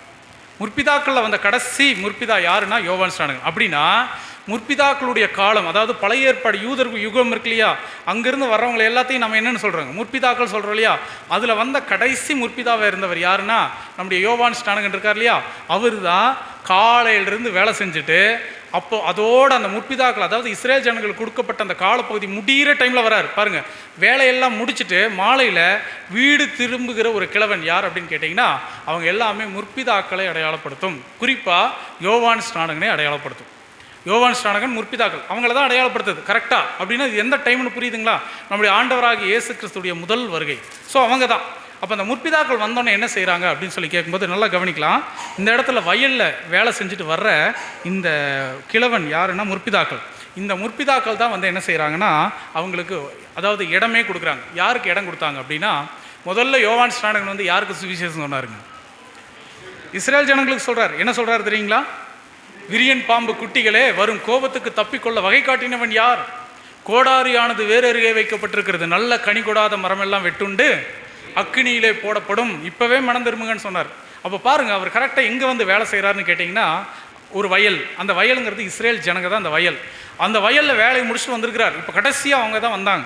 அதே மாதிரி பாருங்கள், அந்த முற்பிதாக்கள் கிட்ட தான் இப்போ பாருங்கள், யாருன்னா லேவியன், அவருடைய மனைவி, எல்லாரும் கடைசி யார்கிட்ட போகிறாங்க? அந்த கிழவன் கிட்ட போனாங்க இல்லைங்களா? முற்பிதாக்கள் கிட்ட தானே போகிறாங்க, கிழவன் கிட்ட போகிறாங்க இல்லையா? இதுக்கு பற்றி பாருங்கள், வசனம் சொல்கிறாரு. மத்தேயு எழுதின சுவிசேஷம் 3ஆம் அதிகாரம் 13வது வசனம். அப்பொழுது யோவானால் ஞானஸ்தானம் பெறுவதற்கு இயேசு கலிலேயா விட்டு யோர்தானுக்கு அருகே அவரிடத்தில் வந்தார். பார்த்தீங்களா, அவனிடத்தில் வந்தான். அதான் நம்ம ரெட்டில் போட்டிருக்கோம். யார் இடத்துல வராருங்க? யோவான் இடத்தில் வந்தார். கரெக்டுங்களா? அப்படின்னா அந்த லேவியன் யார்கிட்ட போனார்? ஒரு கிழவன் கிட்ட போனார். கரெக்டுங்களா? அந்த கிழவன் கிட்ட போன மாதிரி தான் இந்த இடத்துல ஆண்டவராக இயேசு கிறிஸ்து ஞான ஸ்நானம் எடுக்கிறதுக்காக யாருக்கிட்ட போகிறாருன்னா யோவான் ஸ்நானகன் இடத்தில் போகிறார். அவர் போய் என்ன சொல்கிறாருன்னு பாருங்க, வாசிக்கலாங்க. யோவான் 3:14. யோவான் அவருக்கு தடை செய்து, நான் உம்மாலே ஞானஸ்தானம் பெற வேண்டியதா இருக்க நீர் என்னிடத்தில் வரலாமா என்றான். நீங்க என்கிட்ட வரலாமா? இயேசு அவனுக்கு பிரதியுத்தரமாக, இப்பொழுது இடம் கொடு, இப்படி எல்லா நீதியையும் நிறைவேற்றுவது நமக்கு ஏற்றதா இருக்கிறது என்றார். அப்பொழுது அவருக்கு இடம் கொடுத்தான். அப்பொழுது அவனுக்கு இடம் கொடுத்தான். அந்த கிழவன் அவங்களுக்கு வீட்டுக்குள்ள இடம் கொடுத்தான். கிளியரா இருக்கா? கிளியரா இருக்குங்களா? அப்போ பாருங்க, அது யார் அப்படின்னா நம்முடைய முற்பிதாக்கள். அதுல யோவான் ஸ்நானகனே அங்கே அடையாளப்படுத்துறதாக இருக்கு அப்படிங்கிறத நம்ம பார்க்குறோம். இப்போ பாருங்க, நல்லா கவனிங்க. ஒரு வீட்டுக்குள்ள ஒரு கிழவன் இருக்காரு. அந்த கிழவனுக்கு ஒரு மகள் ஒருத்தி இருக்காங்க. அந்த மகள் யாருங்க? ஒரு கன்னிகை. கரெக்டுங்களா? அதே மாதிரி இப்போ ஒருத்தர் உள்ள வராரு. யாருன்னா லேவியன் வராரு. லேவியன் யாரு? நம்முடைய ஆண்டவராகிய இயேசு கிறிஸ்து. மறுமணியாட்டி யாரு? இஸ்ரேல் ஜனங்க. இவங்க எல்லாருமே அந்த வீட்டுக்குள்ளே வராங்க. நல்லா கவனிங்க. வீட்டுக்குள்ளே இப்போ 4 பேர் இருக்காங்க. தேவனுடைய திட்டம் கரெக்டாக பாருங்கள். இயேசு கிறிஸ்துடைய முதல் வருகை இது எல்லாமே ஒன்றா நடக்கும்போது அங்கே கொஞ்சம் பேர் வெளியே வந்து நின்று என்ன தெரியுங்களா பண்ணிட்டு இருந்தாங்க? வெளியே வந்து நின்றுட்டு ரொம்ப மோசமாக நடந்துக்கிறாங்க. ஸோ இப்போ அவங்கள பற்றி படிக்கலாம், வாசிக்கலாங்க. நியாயாதிபதிகள் 19ஆம் அதிகாரம் 20வது வசனம். அப்பொழுது அந்த கிழவன், உனக்கு சமாதானம், உன் குறைவுகள் எல்லாம் என்மேல் இருக்கட்டும், வீதியிலே மாத்திரம் ராத்தங்க வேண்டாம் என்று சொல்லி, நைட்டு தயவு செஞ்சு வெளியே தங்க வேண்டாம், நீங்கள் வந்து எங்களோட நீங்கள் இருந்துக்கோங்க அப்படின்னு சொல்லி. அப்படின்னா இவங்கெல்லாம் ஒற்றுமையாக இருக்காங்க, ஒரு வீட்டுக்குள்ளே இருக்கிறாங்க. அப்படி வீட்டுக்குள்ளே இருக்கும்போது திடீர்னு அங்கே ஒரு குரூப் வராங்க. அந்த குரூப் யாராமா? வாசிங்க. 19ஆம் அதிகாரம் 22வது வசனம். அவர்கள் மனமகிழ்ச்சியாக இருக்கிற போது இதோ பேலியாரின் மக்களாகிய அந்த ஊர் மனுஷரில் சிலர் அந்த வீட்டை சூழ்ந்து கொண்டு கதவை தட்டி, உன் வீட்டிலே வந்த அந்த மனுஷனை நாங்கள் அறியும்படிக்கு வெளியே கொண்டு வா என்று வீட்டுக்காரனாகிய அந்த கிழவனோடே சொன்னார்கள். இப்ப பாருங்க, ஒரு குரூப் இருக்கிறாங்க. அவங்க வந்து பேலியாளின் மக்கள். இவங்க என்ன செய்யறாங்களா? அந்த மனுஷனை வெளியே கொண்டு வா, அந்த மனுஷனோடு நாங்கள் தவறாக நடக்க வேண்டும் அப்படின்னு சொல்லி கேட்குறாங்க. யார் இவங்க? பேலியாளின் மக்கள். யார் இவங்க? இவங்க தான் கூப்பிட்றாங்க. யாரைய? இயேசு கிறிஸ்துவை வெளியே கூப்பிட்றாங்க. நீ வெளியே வா, உங்கள்கிட்ட வந்து நான் தவறான உறவு முறை கொள்ளணும் அப்படின்ற மாதிரி கூப்பிட்றாங்க. அப்படி கூப்பிடும்போது பாருங்க, அந்த வீட்டு வாசிக்கலாங்க. அப்பொழுது வீட்டுக்காரனாகிய அந்த மனுஷன் வெளியே அவரிடத்தில் போய், இப்படி செய்ய வேண்டாம் என் சகோதரரே, இப்படிப்பட்ட பொல்லாப்பை செய்ய வேண்டாம். அந்த மனுஷன் என் வீட்டுக்குள் வந்திருக்கையில் இப்படி கொத்த மதிகேட்டை செய்யீர்களாக. இப்படிப்பட்ட மதிகேடை நீங்கள் செய்யாதீங்க. அவர் என் வீட்டுக்குள்ளே வந்திருக்காரு, தயவு செஞ்சு இதை செய்யாதீங்க அப்படின்னு சொல்கிறப்ப அவர் சொல்கிறாரு, என் வீட்டுக்குள்ளே இன்னும் சிலர்லாம் இருக்காங்க. வாசிங்க. இதோ கன்னியாஸ்திரியாகிய என் மகளும், கன்னியாஸ்திரியாகிய என்னுடைய மகள் இருக்கிறாங்க. அந்த மனிதனுடைய மறுமனையாட்டியும் இருக்கிறார்கள். அந்த மனுஷனுடைய மறுமனையாட்டியும் இருக்கிறாங்க. அந்த 2 ஸ்திரீகளை வேணா நான் கொண்டு வந்து உங்களுக்கு கொடுக்குறேன், நீங்கள் அவங்க கிட்ட வேணா என்ன வேணாலும் பண்ணிக்கோங்க, ஆனால் அந்த மனுஷனை நீங்கள் ஒன்றும் பண்ணாதீங்க அப்படிங்கிற மாதிரி சொல்கிறாங்க. வாசிங்க. அவர்களை உங்களிடத்தில் வெளியே கொண்டு வருகிறேன், அவர்களை அவமானப்படுத்தி உங்கள் பார்வைக்கு சரிபோன பிரகாரம் அவர்களுக்கு செய்யுங்கள். ஆனாலும் இந்த மனுஷனுக்கு அப்படிப்பட்ட மதிகேடான காரியத்தை செய்ய வேண்டாம் என்றான். நீங்க செய்யக்கூடாது அப்படின்னு சொல்லி அவர் சொல்றாரு. சரி, இப்போ நீங்க நல்லா அடுத்து கவனிக்க வேண்டியது என்ன, அந்த வீட்டுக்குள்ள கன்னிகையாகிய ஒரு ஸ்திரீ இருந்தாங்களே, அவங்க யார்? கன்னிகையாகிய மகள். இவங்க யாருக்கு மகளாமா? யோவானுக்கு மகள். யோவான் யாருங்க? முற்பிதாக்களுக்கு மகள். யார் இவங்க? யோவானால் ஞானஸ்நானம் பெற்றவர்கள். ஞானஸ்நானம் அவங்க பாவ மன்னிப்புக்கு தானே பெற்றாங்க. வாங்கிட்டு மறுபடியும் போய் அவங்க மறுபடியும் போய் இயேசு கிறிஸ்துவ சிலுவையில் அடிங்கன்னு தானே சொன்னாங்க. அவங்க இல்லை. இங்கே இடத்துல அந்த கன்னிகை ஆகிய மகள் இது யார் அப்படின்னு சொல்லி கேட்டால் ஒரு வசனம் வாசிக்கலாங்களா? முற்பிதாக்களுடைய பிள்ளைகள் யார்? இவங்க தான் கன்னிகை, கல்யாணம் ஆகாத பொண்ணு. அரிசியா? சீஷர்கள் நம்ம சொல்கிறோம் இல்லைங்களா, இந்த கன்னிகைகளாகிய மகள் அப்படிங்கிறவங்க வேறு யாரும் இல்லை, உண்மையான திருச்சபை. அப்போ தான் எல்லாம் என்ட்ராகிறாங்க. இவங்களுடைய அழைப்பு முடியுது. இவங்க ஏன்னா நம்மளாம் யாருக்கு மகளாமா, முற்பிதாக்களுக்கு அதாவது பிள்ளைகள், நம்மளாம் முற்பிதாக்களுக்கு பிள்ளைகள். அப்படி வசனம் இருக்கா? வாசிக்கலாம். கலாத்தியர் 3ஆம் அதிகாரம் 6வது வசனம். அப்படியே ஆபிரகாமின் தேவனை விசுவாசித்தான், அது அவனுக்கு நீதியாய் எண்ணப்பட்டது. ஆகையால் விசுவாச மார்க்கத்தார்கள் எவர்களோ அவர்களே ஆபிரகாமின் பிள்ளைகள் என்று அறிவீர்களாக. விசுவாச மார்க்கத்தார் எவர்களோ அவர்கள் எல்லாம் ஆபிரகாமுடைய பிள்ளைகள். புரியுதுங்களா?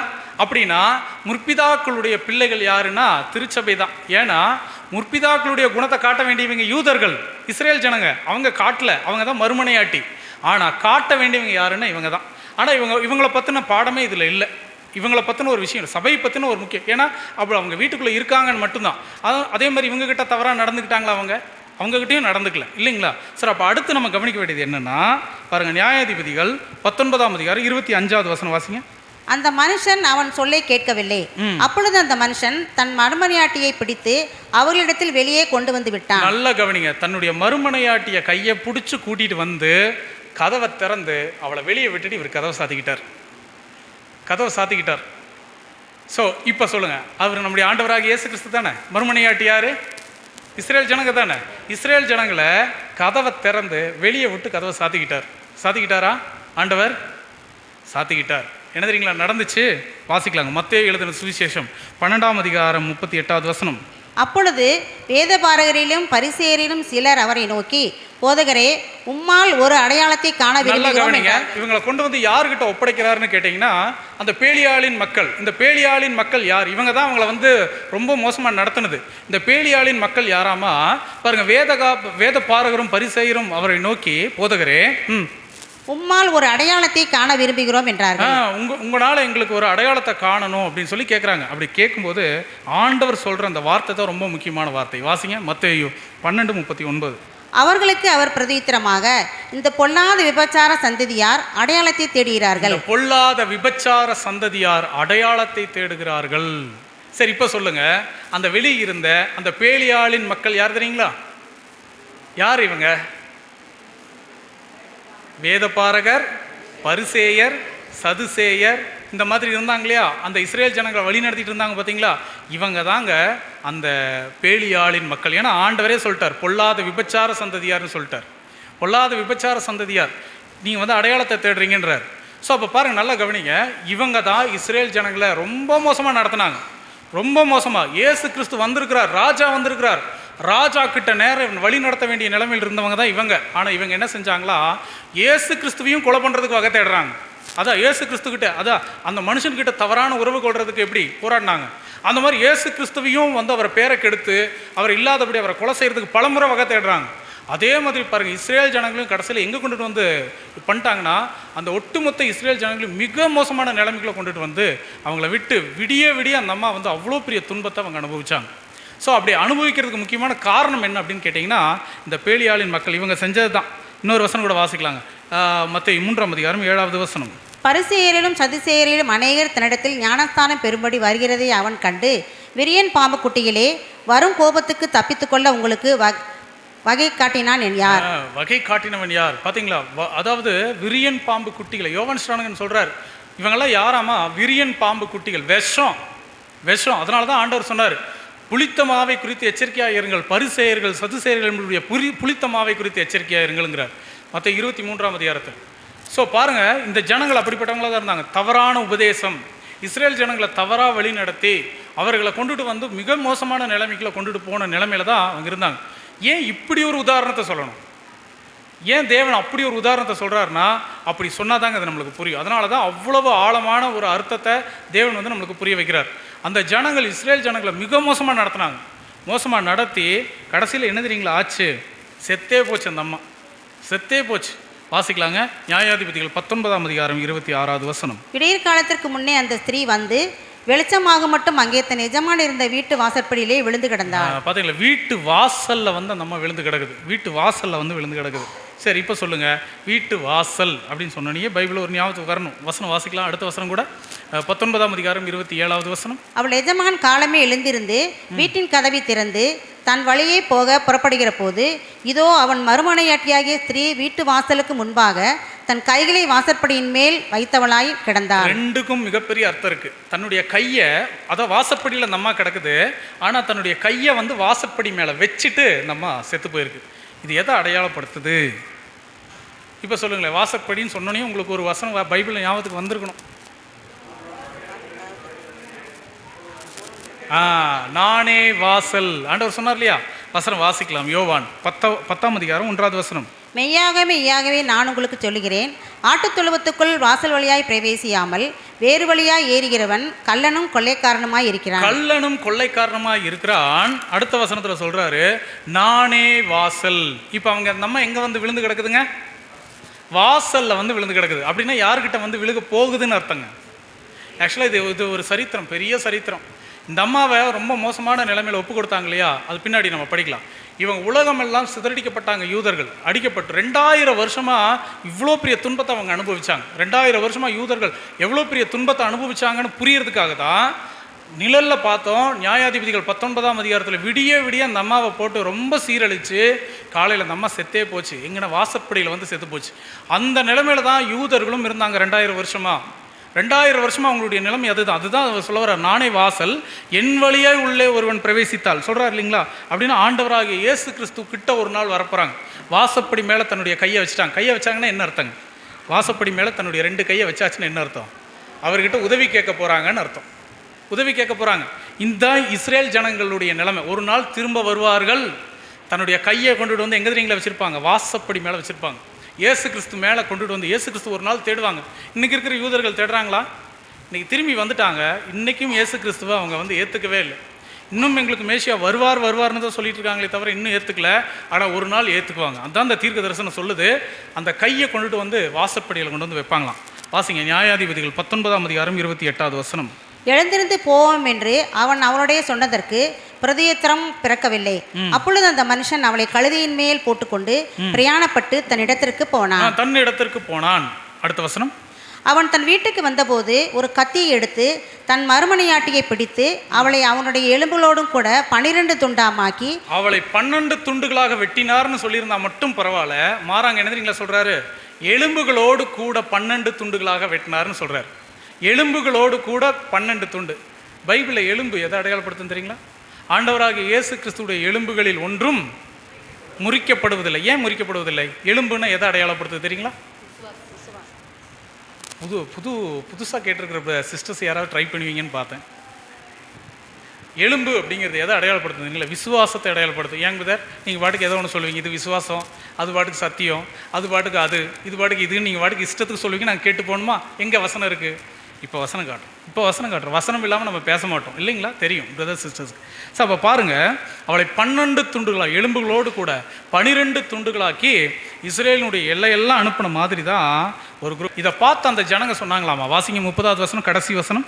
அப்பொழுது அதை கண்டவர்கள் எல்லோரும் இஸ்ரேல் புத்திரர் எகிப்திலிருந்து புறப்பட்ட நாள் முதற்கொண்டு இந்நாள் வரைக்கும் இதை போல் ஒத்த காரியம் செய்யப்படவும் இல்லை, காணப்படவும் இல்லை. இந்த காரியத்தை யோசித்து ஆலோசனை பண்ணி செய்ய வேண்டியது இன்னதென்று சொல்லுங்கள் என்றார்கள். குறிப்பாக அவங்க ஒரு வார்த்தை சொல்கிறாங்க. என்ன சொல்கிறாங்கன்னா, எகிப்திலிருந்து நாங்கள் கிளம்புனதுலேருந்து இப்படிப்பட்ட ஒரு சம்பவம் நடந்ததே இல்லை அப்படின்னு. என்ன தெரியுங்களா அர்த்தம்? இஸ்ரேல் ஜனங்களை தேவன் என்னைக்கு எகிப்திலிருந்து கூப்பிட்டாரோ தேவன் அவங்களை கைவிட்டதே இல்லை. ஆனால் இங்கே கைவிட்டுட்டார். கடைசியாக யூதர்களுக்கு நடக்க போகிற மிகப்பெரிய சம்பவம் என்ன தெரியுங்களா? 12 துண்டுகளாக வெட்டப்பட்டு இஸ்ரேலினுடைய எல்லையெல்லாம் தூக்கி வீசப்படுவார்கள். குறிப்பாக பாருங்கள், வீட்டை விட்டு வெளியே கொண்டுட்டு வந்து வெளியே தள்ளி விட்டார் இல்லையா? யாருங்க? லேவியன் தன் மறுமனையாட்டிய வீட்டை விட்டு வெளியே கொண்டுட்டு வந்து விட்டுட்டார் இல்லையா? இந்த வார்த்தையை ஆண்டவர் அப்படியே வாய் திறந்து சொல்கிறார். வாசிக்கலாம். மத்தேயு எழுதின சுவிசேஷம் 23ஆம் அதிகாரம் 37வது வசனம். எருசலேமே தீர்க்கதரிசிகளை கொலை செய்து உன்னிடத்தில் அனுப்பப்பட்டவர்களே கல்லெறிகிறவளே. யாரை பார்த்து சொல்லுவோம்? ஒரு பொண்ணை பார்த்து தான் சொல்லுவோம். பார்த்தீங்களா? அப்போ இஸ்ரேல் ஜனங்களை பார்த்து சொல்கிறாரு, அதாவது கல்லெறிகிறவளே. கோழி தன் குஞ்சுகளை தன் சிறகுகளின் கீழே கூட்டி சேர்த்து கொள்ளும் வண்ணமாக நான் எத்தனை தரமோ உன் பிள்ளைகளை கூட்டி சேர்த்துக்கொள்ள மனதாயிருந்தேன், உங்களுக்கோ மனதில்லாமல் போயிற்று. உங்களுக்கு மனசு இல்லாமல் போயிடுச்சு. இதோ உங்கள் வீடு உங்களுக்கு பாழாக்கி விடப்படும். இதோ உங்கள் வீடு உங்களுக்கு பாழாக்கி விடப்படும். வீட்டை விட்டு வெளியே துரத்துனாரா? அதைத்தான் நம்ம அந்த இடத்துல பார்த்தோம். வீட்டை திறந்து அந்த மறுமணியாட்டியை கொண்டு போய் வெளியே விட்டுட்டார் இல்லையா? அதுதான், உங்கள் வீடு உங்களுக்கு பாழாக்கி விடப்படும், ஆனால் மறுபடியும் நீங்கள் வந்துடுவீங்க, மறுபடியும் வருவீங்க. எப்போ தெரியுமா வருவீங்க? அடுத்த வசனத்தில் சொல்கிறார், வாசிங்க.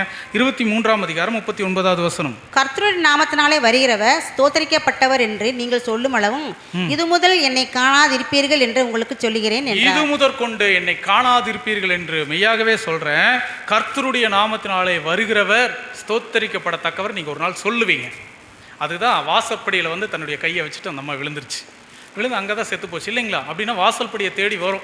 அப்படிங்கிறப்ப பாருங்கள், அந்த ஸ்திரீ வந்து விழுந்துட்டாங்க இல்லையா? அதே மாதிரி தான் ஒரு நாள் இந்த யூதர்கள், இஸ்ரேல் ஜனங்கள் எல்லாரும் எங்கே வருவாங்கன்னு கேட்டிங்கன்னா நம்முடைய ஆண்டவராகிய இயேசு கிறிஸ்துவின் இடத்தில் வருவாங்க. அப்படி வந்து எல்லாம் வந்து கீழே விழுக போகிறாங்க. சொல்லிட்டு பாருங்கள், வாசிக்கலாம். இவங்க எப்படி வருவாங்களாம்? இயேசு கிறிஸ்துவை பார்த்து என்னென்னலாம் வார்த்தைகள் சொல்லுவாங்களாம்மா? வசனம் வாசிக்கலாம் பாருங்கள். தீர்க்க தரிசனத்தில் சகரியா 12ஆம் அதிகாரம் 10வது வசனம்.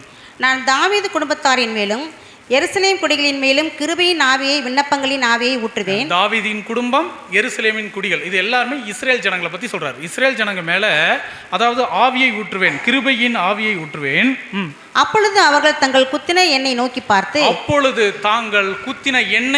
பார்த்து, ஆண்டவராக இயேசு கிறிஸ்து சொல்றாரு, இவரை தானே குத்தின எண்ணெய் நோக்கி பார்த்து, ஒருவன் தன் ஒரே பேரானவனுக்கு புலம்புகிறது போல எனக்கு புலம்பி, ஒருவன் தன் தலைச்சன் பிள்ளையாக தூக்குகிறது போல எனக்காக மனம் கசந்து துக்கிப்பார்கள். இங்க சொல்றாரு, எனக்காக மனம் கசந்து துக்கிப்பான் அப்படிங்கிற ஒரு வார்த்தை சொல்றாரு. இஸ்ரேல் ஜனங்க அப்படிதான் இயேசு கிறிஸ்துவின் இடத்தில் திரும்ப போறாங்க ஒரு நாள். அதுக்கு தான் 2ஆம் வருகையில் இப்போ இயேசு கிறிஸ்து வந்திருக்கிறார். ஸோ அந்த விஷயத்தை தான் நம்ம பார்க்குறோம் இல்லைங்களா? அப்போ பாருங்க, இயேசு கிறிஸ்துவின் இடத்துல அவங்க திரும்பி வருவாங்க. இப்போ என்ன கேள்வினா, இப்போ இந்த யூதர்களுடைய நிலைமை என்ன அப்படின்னா, இந்த மாதிரி எல்லாம் வெளியே போயிட்டு மறுபடியும் உணர்ந்து ஒரு நாள் இயேசு கிறிஸ்து ஏற்றுக்கிட்டு உள்ள வருவாங்க அப்படின்னு சொல்லி பார்த்தோம் இல்லையா? இதை புரிய வைக்கிறதுக்கு தான் அங்கே ஒரு காலக்கணக்கு ஒன்று சொன்னார். அந்த காலக்கணக்கு என்னென்னா, அதாவது நம்ம ஏற்கனவே பார்த்தோம் இல்லையா, எத்தனை நாள் அப்படிங்கிறத நம்ம பார்த்தோம் இல்லையா? முதல்ல 3 நாள் தங்கினார். 3 நாளுங்கிறது நான் ஏற்கனவே உங்களுக்கு சொல்லிட்டேன். 3 நாளுங்கிறது முதல் நாள். ஒரு நாள் நம்மளுக்கு சாயங்காலம் 6 மணிக்கு தொடங்கி அடுத்த நாள் சாயங்காலம் 6 மணிக்கு முடியும். தெரியுதுங்களா? ரொம்ப சின்னதாக போட்டணும். சரி, இது முதல் நாள். இது 2ஆம் நாள். 2வது நாள்னா முதல் நாள் முடிகிற இடத்துலேருந்து 2வது நாள் ஸ்டார்ட் ஆகும். கரெக்டுங்களா? சாயங்காலம் 6 மணிக்கு. இப்போ நல்லா கவனிங்க, 3 நாள் அவங்க வீட்லேயே அவர் தங்கியிருந்தார். இப்போ 3 நாள் முடிஞ்சு 4வது நாள் அவர் கிளம்பலாம் அப்படின்னு சொல்லி பார்த்தா அவர் விடமாட்டேங்கிறார். அடுத்து 5வது நாள் கிளம்பலான்னு பார்த்தா 5வது நாள் அவர் விடமாட்டேன்ட்டார். ஆனாலும் சாயங்கால நேரத்தில் அவர் கிளம்பிட்டார். கரெக்டுங்களா? 5வது நாள் சாயங்கால நேரத்தில் அவர் கிளம்பிட்டார். கிளம்பும்போது நம்ம அப்படியே வசனம் படித்தோம் இல்லைங்களா? அவங்க அங்கேருந்து அந்த கிபியா பட்டணத்துக்குள்ளே போகும்போது சூரியன் அஸ்தமனம் ஆயிடுச்சு. அப்படின்னா என்ன அர்த்தம்னா, அந்த பட்டணத்துக்குள்ளே போனோடனே அடுத்த நாள் தொடங்கிருச்சு, 6வது நாள் தொடங்கிருச்சு. கரெக்டுங்களா? இது ஏன் 6வது நாள்? தீர்க்க தரிசனத்துக்கு 1 நாளுங்கிறது 1 வருஷம் படித்தோம் இல்லைங்களா? இது இயேசு கிறிஸ்து 3 வருஷம் அவர்களோட ஊழியம் செஞ்சார். 33 வரைக்கும் அவர்களோட ஊழியம் செஞ்சார். அவங்க மத்தியில் ஊழியம் செஞ்சுட்டு அவர் தன்னுடைய ஓட்டத்தை முடிச்சுட்டு தன்னுடைய அப்போஸ்தலர்கள் எல்லாம் அனுப்பிச்சி விட்டு போயிட்டார். நீங்கள் போங்க, இஸ்ரேல் ஜனங்கள் இடத்துக்கு போங்க, சுவிசேஷத்தை சொல்லுங்கள், எல்லாம் சொல்லிட்டு போனார். அப்போ அவங்க சுவிசேஷம் சொல்ல போகும்போது இந்த 4ஆம் நாள் அப்படிங்கிறது கிபி 40, 5ஆம் நாளுங்கிறது கிபி 50, 50வது நாள் போகலான்னு பார்த்தா போக விடலை. 50வது நாள் சாயங்காலம், அந்த 50வது வருஷம் சாயங்காலம் கிளம்பலான்னு பார்த்தா அடுத்து 60வது நாள் 6வது நாள் ஸ்டார்ட் ஆகிடுச்சு. கிபி 60 ஸ்டார்ட் ஆகிடுச்சு. அந்த 60ல் தான் என்ன நடந்துச்சு தெரியுங்களா? சரித்திரத்தில் கிபி 60ல், இது 5 நாள், இது 6 நாள். கிபி 66ஆம் வருஷம் ஒரு சம்பவம் நடந்தது, மிகப்பெரிய சம்பவம் நடந்தது. என்னென்னா, இஸ்ரேல் ஜனங்கள் அதாவது ரோம பேரரசுக்கு விரோதமாக ஒரு பெரிய கலகத்தை பண்ணுறாங்க. இது நடந்த வருஷம் 66. நீங்கள் சரித்திரத்தில் போய் நீங்கள் தாராளமாக படிக்கலாம். கரெக்டாக கிபி 66ல் அவங்களுக்கு ஒரு மிகப்பெரிய சம்பவத்தை அவங்க பண்ணுறாங்க. அதனால் இந்த பிரச்சனை பெருசாக போகுது. 66லேருந்து 74 வரைக்கும் பெரிய பிரச்சனை இஸ்ரேலில். அதில் 3 வருஷங்கள் கடந்து 4வது வருஷம் கரெக்டாக கிபி 70வது வருஷம் என்ன நடந்துச்சு தெரியுங்களா? தீர்த்துராயன் ஜெருசலேமில் படையெடுத்து வந்து அந்த ஜனங்களை எல்லாம் என்ன தெரியுங்களா அடித்து விரட்டினாங்க. எப்படி தெரியுங்களா விரட்டினாங்க? அதாவது எல்லா ஜனங்களும் தெரிச்சு ஓடினாங்க. இன்னும் சொல்லப்போனால் ஒரு குடும்பத்தில் 4 பேர் இருந்தாங்கன்னா 4 பேர் 4 பக்கத்தில் ஓடணும். ஒருத்தர் வடக்கு பக்கம், ஒருத்தர் கிழக்கு பக்கம், ஒருத்தர் மேற்கு பக்கம், ஒருத்தர் தெற்கு பக்கம் ஓடணும். இவங்கெல்லாம் யாருமே சந்திச்சுக்க கூடாது. அந்த மாதிரி அடித்து விரட்டப்பட்டாங்க ரோம பேரரசு மூலமாக. இவங்க அனுப்பப்பட்டு எல்லா நாடுகளையும் இப்போ எப்படி தெரியுங்களா ஆனாங்க? அடிமைகள் ஆனாங்க. எல்லா நாடுகளுக்கும் சிதறடிக்கப்பட்டாங்க. உலகத்தில் இருக்கிற எல்லா நாடுகளுக்கும் போனாங்க. இதை தான் இந்த தீர்க்க தரிசனத்தை சொன்னார். அந்த அந்த பொண்ணை 12 துண்டுகளாக கட் பண்ணி. ஏன் 12 துண்டு? ஏன்னா 12 கோத்திரம், 12 கோத்திரத்தையும் தனித்தனியாக பிரித்து உலகமெல்லாம் தேவன் சிதறடிச்சார். உலகமெல்லாம் போங்க, எல்லா அடிமைகளாக போயிருங்கன்னு சொல்லி அனுப்பிச்சாரு. அப்படி அடிமைத்தனத்துக்குள்ளே போன அந்த ஜனங்கள் மறுபடியும் திரும்பி வருவார்கள். இந்த மாதிரி போயிட்டாங்க, இந்த மாதிரி வெளியே போயிட்டாங்க. கிபி 70 இது நடக்குது. ஆனால் ஸ்டார்ட் ஆனது 66வது வருஷம். நீங்கள் சரித்திரத்தில் போய் பார்க்கலாம். அதனால தான் 6வது நாள் பாருங்கள், 5 நாள் முடிஞ்சு 6வது நாள் தான் என்ன நடக்குதுன்னா, அந்த கதவை திறந்து இவங்களை வீட்டை விட்டு வெளியே துரத்தி விட்டார். அதான் உங்கள் வீடு உங்களுக்கு பாழாக்கி விடப்படும். கரெக்டாக கிபி 70 டோட்டல் இஸ்ரேல் தேசத்தை விட்டு அந்த ஜனங்கள் உலகமெல்லாம் சிதறடிக்கப்பட்டாங்க. அதுதான் துண்டு துண்டாக போயிட்டாங்க. எலும்புகள் துண்டு துண்டாக போயிடுச்சு. சரி, இப்படி போயிடுச்சு இல்லைங்களா? உலகமெல்லாம் போன இந்த துண்டு அந்த எலும்புகள் மறுபடியும் ஒன்று சேருமா சேராதா? இந்த எலும்புகள் உலகமெல்லாம் போன இந்த எலும்புகள் ஒன்று சேருமா சேராதாங்கிறத பாருங்கள், வசனத்தில் வாசிக்கலாம். எசேக்கியேல் தீர்க்கதரிசன புஸ்தகம் 37ஆம் அதிகாரம் 1ஆம் வசனம். கர்த்தருடைய கை என்மேல் அமர்ந்து கர்த்தர் என்னை ஆவிக்குள்ளாக்கி வெளியே கொண்டு போய் எலும்புகள் நிறைந்த ஒரு பள்ளத்தாக்கின் நடுவில் நிறுத்தி. எலும்புகள் நிறைந்த ஒரு பெரிய பள்ளத்தாக்கில் நிறுத்துறாரு. பாருங்க, இது எசேக்கியேல் தீர்க்கதரிசன புஸ்தகத்தில் சொல்றாரு. ஒரு பள்ளத்தாக்கு, அது ஃபுல்லா எலும்புகள் நிறைய கிடக்குது. அங்க கொண்டு போய் நிறுத்தி என்னை அவைகளின் அருகே சுற்றி நடக்க பண்ணினார். இதோ பள்ளத்தாக்கின் வெட்ட வெளியிலே அந்த எலும்புகள் மகா திரளாய் கிடந்தது. அந்த எலும்புகள் எல்லாம் மகா திரளா கிடந்துச்சுங்களா, நிறைய கிடந்தது. ஆனா அந்த எலும்புகள் என்னாச்சுங்களாமா? அவைகள் மிகவும் உலர்ந்தும் இருந்தது. உலர்ந்து போயிடுச்சு. அப்படின்னா என்ன அர்த்தங்க? காஞ்சு போச்சு. காஞ்சு போய் அந்த மாதிரி மோசமான நிலைமையில தான் அந்த எலும்புகள் அங்கே கிடக்குது. அப்படி பார்க்கும்போது வாசிக்கலாங்க 5வது வசனம். கர்த்தராகிய ஆண்டவர் இந்த எலும்புகளை நோக்கி, இதோ நான் உங்களுக்குள் ஆவியை பிரவேசிக்க பண்ணுவேன், அப்பொழுது உயிரடைவீர்கள். அந்த எலும்புகளை பார்த்து சொல்றாரா, இந்த எலும்புகளுக்குள்ள நான் ஆவியை பிரவேசிக்க பண்ணி உயிரை கொடுப்பேன், அப்போ நீங்கள் எல்லாருமே உயிரடைவீர்கள், எல்லாரும் ஒரு நாள் உயிரோட வந்துடுவீங்க சொல்லிட்டு பாருங்க, அதுலேயே 6வது வசனம். நான் உங்கள் மேல் நரம்புகளை சேர்த்து உங்கள் மேல் மாம்சத்தை உண்டாக்கி உங்களை தோலினால் மூடி உங்களின் ஆவியை கட்டளையிடுவேன், அப்பொழுது நீங்கள் உயிரடைந்து நான் கர்த்தர் என்று அறிந்து கொள்வீர்கள் என்று உரைக்கிறார் என்று சொல் என்றார். பார்த்தீங்களா, சொல்றாரு, நீங்கள் வந்து முதல்ல உங்களுக்கு நரம்பு வரும், சதை வரும், ஆனால் வெள்ள துண்டு துண்டாக போயிடுச்சு எலும்பு, அது உலர்ந்தும் போயிடுச்சு. ஆனால் மறுபடியும் உங்களுக்குள்ள நரம்புகள் வரும், சதைகள் வரும், தோல் வரும். கடைசியில் நான் வந்து உங்களுக்குள்ள ஜீவனையும் கொடுப்பேன், உயிரையும் கொடுப்பேன், அது ஆவியையும் கொடுப்பேங்கிறார். சொல்லிட்டு யாராம் அந்த ஆவி? வாசிங்க 37. அவர் என்னை நோக்கி, மனுபுத்திரனே, இந்த எலும்புகள் இஸ்ரேல் வம்சத்தார் அனைவருமே. இந்த எலும்புகள் இஸ்ரேல் வம்சத்தார் அனைவருமே. ஏன் எலும்புகள் வெட்டி வீசினாங்க இல்லைங்களா? உலகம், அதாவது இஸ்ரேல் தேசம் முழுவதும் 12 துண்டுகளாக போச்சு இல்லைங்களா? அந்த மாதிரி 12 கோத்திரங்கள் எல்லாம் உலகமெல்லாம் சிதறடிக்கப்பட்டாங்க. பாருங்க, இங்கே சொல்றாரு, அந்த இஸ்ரேல் வம்சத்தார் தான் அந்த எலும்புகள். அந்த எலும்புகளை என்ன செய்வாராமா? வாசிங்க. இதோ அவர்கள் எங்கள் எலும்புகள் உலர்ந்து போயிற்று, எங்கள் நம்பிக்கை அற்று போயிற்று. அந்த எலும்பு உலர்ந்து போனதுக்கு எது அடையாளம் நீங்க சொல்றாரு பாருங்க, எங்கள் நம்பிக்கை அற்று போயிற்று. நம்பிக்கையே இல்லை. எப்படி எலும்பு உலர்ந்து போச்சோ அந்த மாதிரி. அப்போ எலும்புங்கிறது இஸ் ஈக்குவல் டு நம்பிக்கை, விசுவாசம். புரியுதுங்களா? எங்கள் நம்பிக்கை, எங்களுடைய விசுவாசமே அற்று போயிற்று. வாசிங்க. நாங்கள் அறுப்புண்டு போகிறோம் என்றார்கள். நாங்கள் இந்த நிலைமையில இருக்கிறோமே அப்படின்னு சொல்லி அந்த ஜனங்கள் சொல்லும்போது, இப்போ ஆண்டவர் அவங்களை குறித்து ஒரு தீர்க்க தரிசனம் சொல்றாரு. வாசிக்கலாம், எசேக்கியேல் 37:12. ஆகையால் நீ தீர்க்க தரிசனம் உரைத்து அவர்களோடே சொல்ல வேண்டியது என்னவென்றால், கர்த்தராகிய ஆண்டவர் உரைக்கிறார், இதோ என் ஜனங்களே, நான் உங்கள் பிரேத குழிகளை திறந்து. எங்கிருந்து கொண்டு வருவேன்? செத்து பொணமாயிட்டீங்கல்ல, உங்கள் பொணமான அந்த பிரேத குழிகளிலிருந்து நான் உங்களை எழும்பி வர பண்ணுவேன். பாருங்கள், சொல்கிறார், எப்படி 12 துண்டா செத்து போய் 12 துண்டா வீசப்பட்ட அந்த ஸ்திரீ மறுபடியும் வந்துடுவாங்களாம். பிரேத குழிகளை திறந்து நான் கொண்டு வந்துடுவேன். வாசிங்க. உங்களை உங்கள் பிரேத குழிகளிலிருந்து வெளிப்படவும் உங்களை இஸ்ரேலி தேசத்துக்கு வரவும் பண்ணுவேன். உங்கள் தேசத்துக்கே நான் உங்களை வர பண்ணிடுவேன். நீங்கள் எல்லாரும் என்னுடைய தேசத்துக்கு நீங்கள் திரும்பி வந்துடுவீங்க ஒரு நாள். இப்போ வந்துட்டாங்களா இஸ்ரேல் ஜனங்கள்? மறுபடியும் சொந்த தேசத்துக்கு வந்துட்டாங்களா? இன்றைக்கி அந்த ஜனங்களை அழிக்கிறதுக்கு எத்தனை கூட்டம்! யாராவது ஏதாவது செய்ய முடியுமா இஸ்ரேல் ஜனங்களை? ஏன்னா கூட்டி சேர்த்துறதே அவர் தான், தேவன் தான். அவர் தான் கூட்டி சேர்த்துருக்கிறார், கிறிஸ்து தான் சேர்த்துருக்கார். அதான் சொல்கிறாரு, கூடி வர செய்வேன். அடுத்த வசனம் வாசிக்கலாம், 13வது வசனம். என் ஜனங்களே, நான் உங்கள் பிரேத குழிகளை திறந்து உங்களை உங்கள் பிரேத குழியிலிருந்து வெளிப்பட பண்ணும்போது நான் கர்த்தர் என்று அறிந்து கொள்வீர்கள். அங்கிருந்து வந்து நான் கர்த்தர் என்று அறிந்து கொள்வீர்கள். நான் தான் உங்களுடைய இரட்சகருங்கிறது ஒரு நாள் உங்களுக்கு உண்மை வெளிப்படும், உண்மையை நீங்கள் புரிஞ்சுக்குவீங்க அப்படின்னு சொல்லி அந்த இடத்துல சொல்கிறார். அப்படின்னா கடைசியாக என்ன நடக்குமா வாசிக்கலாம். எசேக்கியேல் 37:14. என் ஆவியை உங்களுக்குள் வைப்பேன், நீங்கள் உயிரடைவீர்கள். நான் உங்களை உங்கள் தேசத்தில் வைப்பேன். நான் உங்களை உங்கள் தேசத்தில் வைப்பேன். அப்பொழுது நான் கர்த்தர் என்று அறிந்து கொள்வீர்கள். இதை சொன்னேன், இதை செய்வேன் என்று கர்த்தர் உரைக்கிறார் என்று சொல்லென்றார். 2000 வருஷத்துக்கு முன்னாடி உலகமெல்லாம் 12 துண்டுகளாக வெட்டப்பட்டு வீசப்பட்ட இந்த யூதர்கள் திரும்பவும் எல்லாரும் ஒன்று சேர்ந்து இன்னைக்கு சொந்த தேசத்துக்குள்ளே வந்துட்டாங்க. அதான் சொல்கிறாருங்க. புரியுதுங்களா? அப்போ பாருங்க, இங்கே ஒரு ஸ்திரீ இருந்தாங்க, அந்த இஸ்ரேல் ஜனங்க, அந்த மகா வேசி, அது வேசி, அதாவது தன் புருஷனுக்கு அதாவது விரோதமாய் பாவம் செய்துட்டு போயிடுச்சு. ஆனாலும் தேவன் என்ன பண்ணிட்டாருங்க, அவர்களை மன்னித்து ஒரு பெரிய தண்டனை. இந்த இரவு முழுவதும் எவ்வளோ மோசமான ஒரு விஷயம். ஏன் அதை ஒரு கம்பேரிசன் கொடுக்குறாருன்னா, 2000 வருஷமாக யூதர்களுடைய நிலைமை இப்படி தான். யூதர்களுடைய நிலைமை, அவங்களுடைய சரித்திரத்தை நீங்கள் எடுத்து படிச்சு பாருங்க. கிறிஸ்தவர்கள் பெருசாக டெவலப் ஆகிட்டாங்க, ரோமன் கத்தோலிக்க சபை பெருசாக டெவலப் ஆயிடுச்சு. இந்த 2000 வருஷத்தில் டெவலப் ஆனோன்னு என்ன தெரியுங்களா பண்ணாங்க? அவங்களுடைய முக்கியமான பிரசங்கமே என்னென்னா, இந்த உலகத்தில் யூதர்கள் உயிரோடு வாழக்கூடாது. ஏன் உயிரோடு வாழக்கூடாதுன்னா, அவங்க தான் நம்முடைய ஆண்டவராகிய இயேசு கிறிஸ்துவை சிலுவையில் அடித்து கொன்னாங்க. அதனால் ஒரு யூதன் கூட இந்த உலகத்தில் இருக்கக்கூடாதுன்னு சொல்லி காலகாலமாக யூதர்களை கொல்றதையே வேலையாக வச்சுட்டு இருந்தது யார் தெரியுங்களா? ரோமன் கத்தோலிக்க சபை, புனித ரோம பேரரசு. அவங்க தான் அந்த காரியத்தை செஞ்சுட்டு இருந்தாங்க. இப்போ சொல்லுங்கள், இயேசு கிறிஸ்து சிலுவையில் அடித்து அவரை கொன்னது யூதர்களா வேற யார்? யூதர்கள் தாங்களா?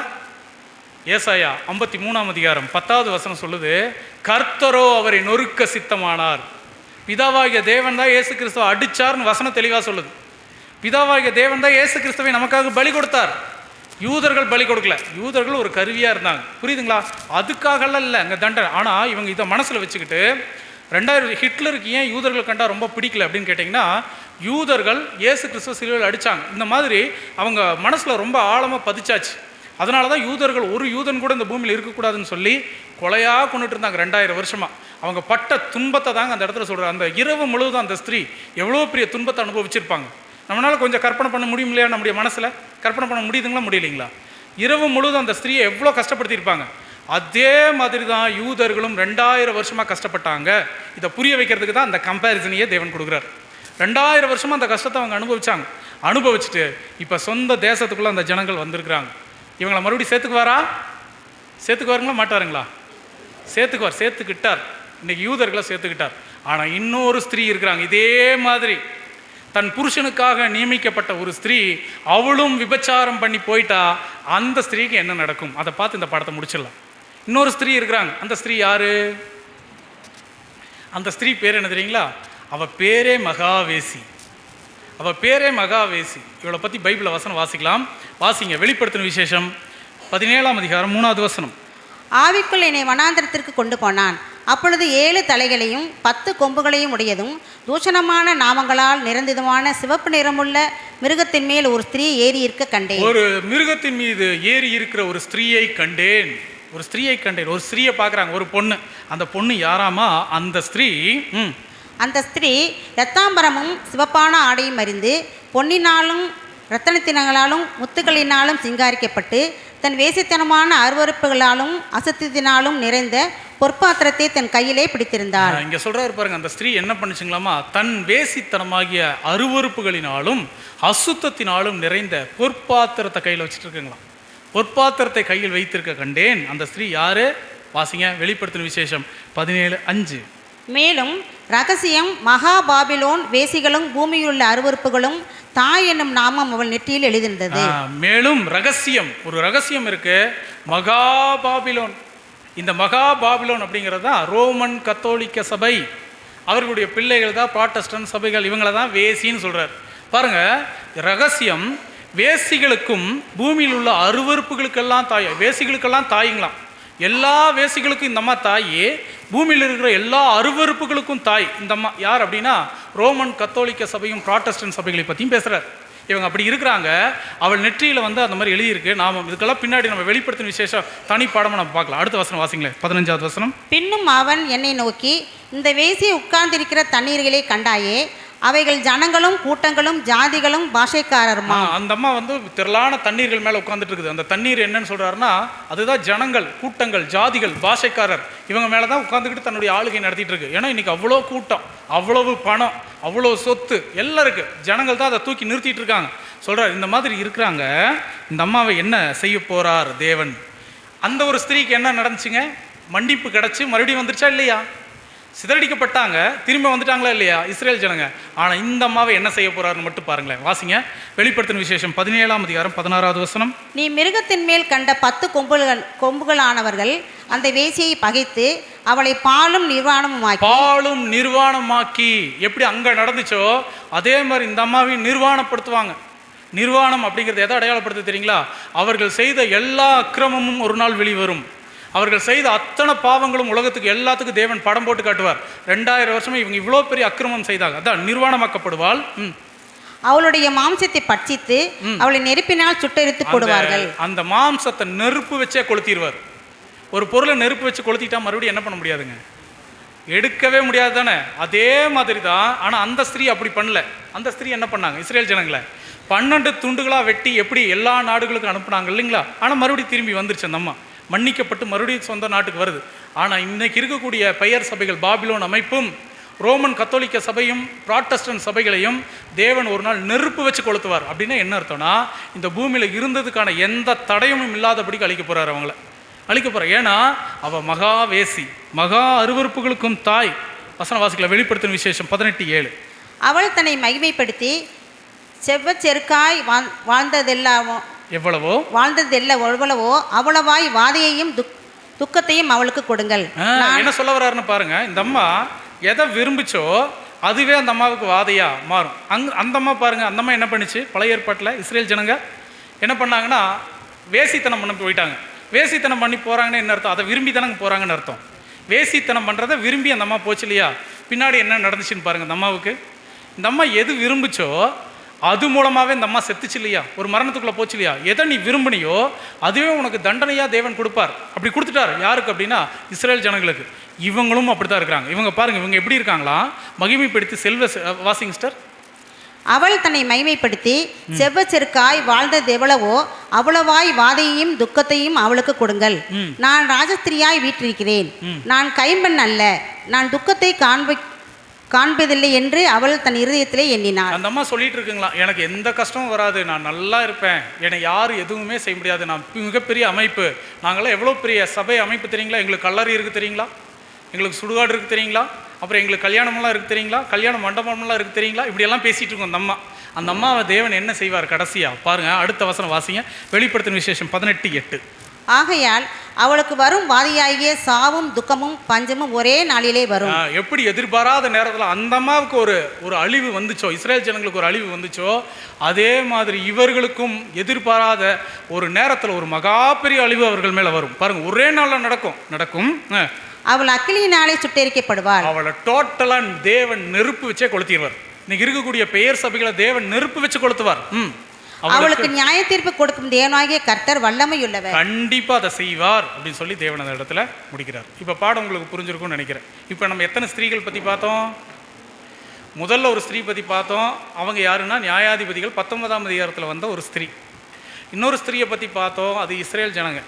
அப்புறம் அந்த வீட்டுக்குள்ளே இருந்த ஒரு ஸ்திரீ இருந்தாங்க, அவங்க கன்னிகை. நான் உங்களை கற்புள்ள கன்னிகையாக கிறிஸ்து என்னும் ஒரே புருஷனுக்காக நியமித்தேன். படிக்கிறோம் இல்லைங்களா, அது திருச்சபை. அடுத்தது முற்பிதாக்கள், இவங்க எல்லாம் ஒன்றா இருக்காங்க. முற்பிதாக்களுடைய ஆசீர்வாதம் அவங்களுக்கு தான் கிடைக்க போகுது, சபைக்கு தான் கிடைக்க போகுது.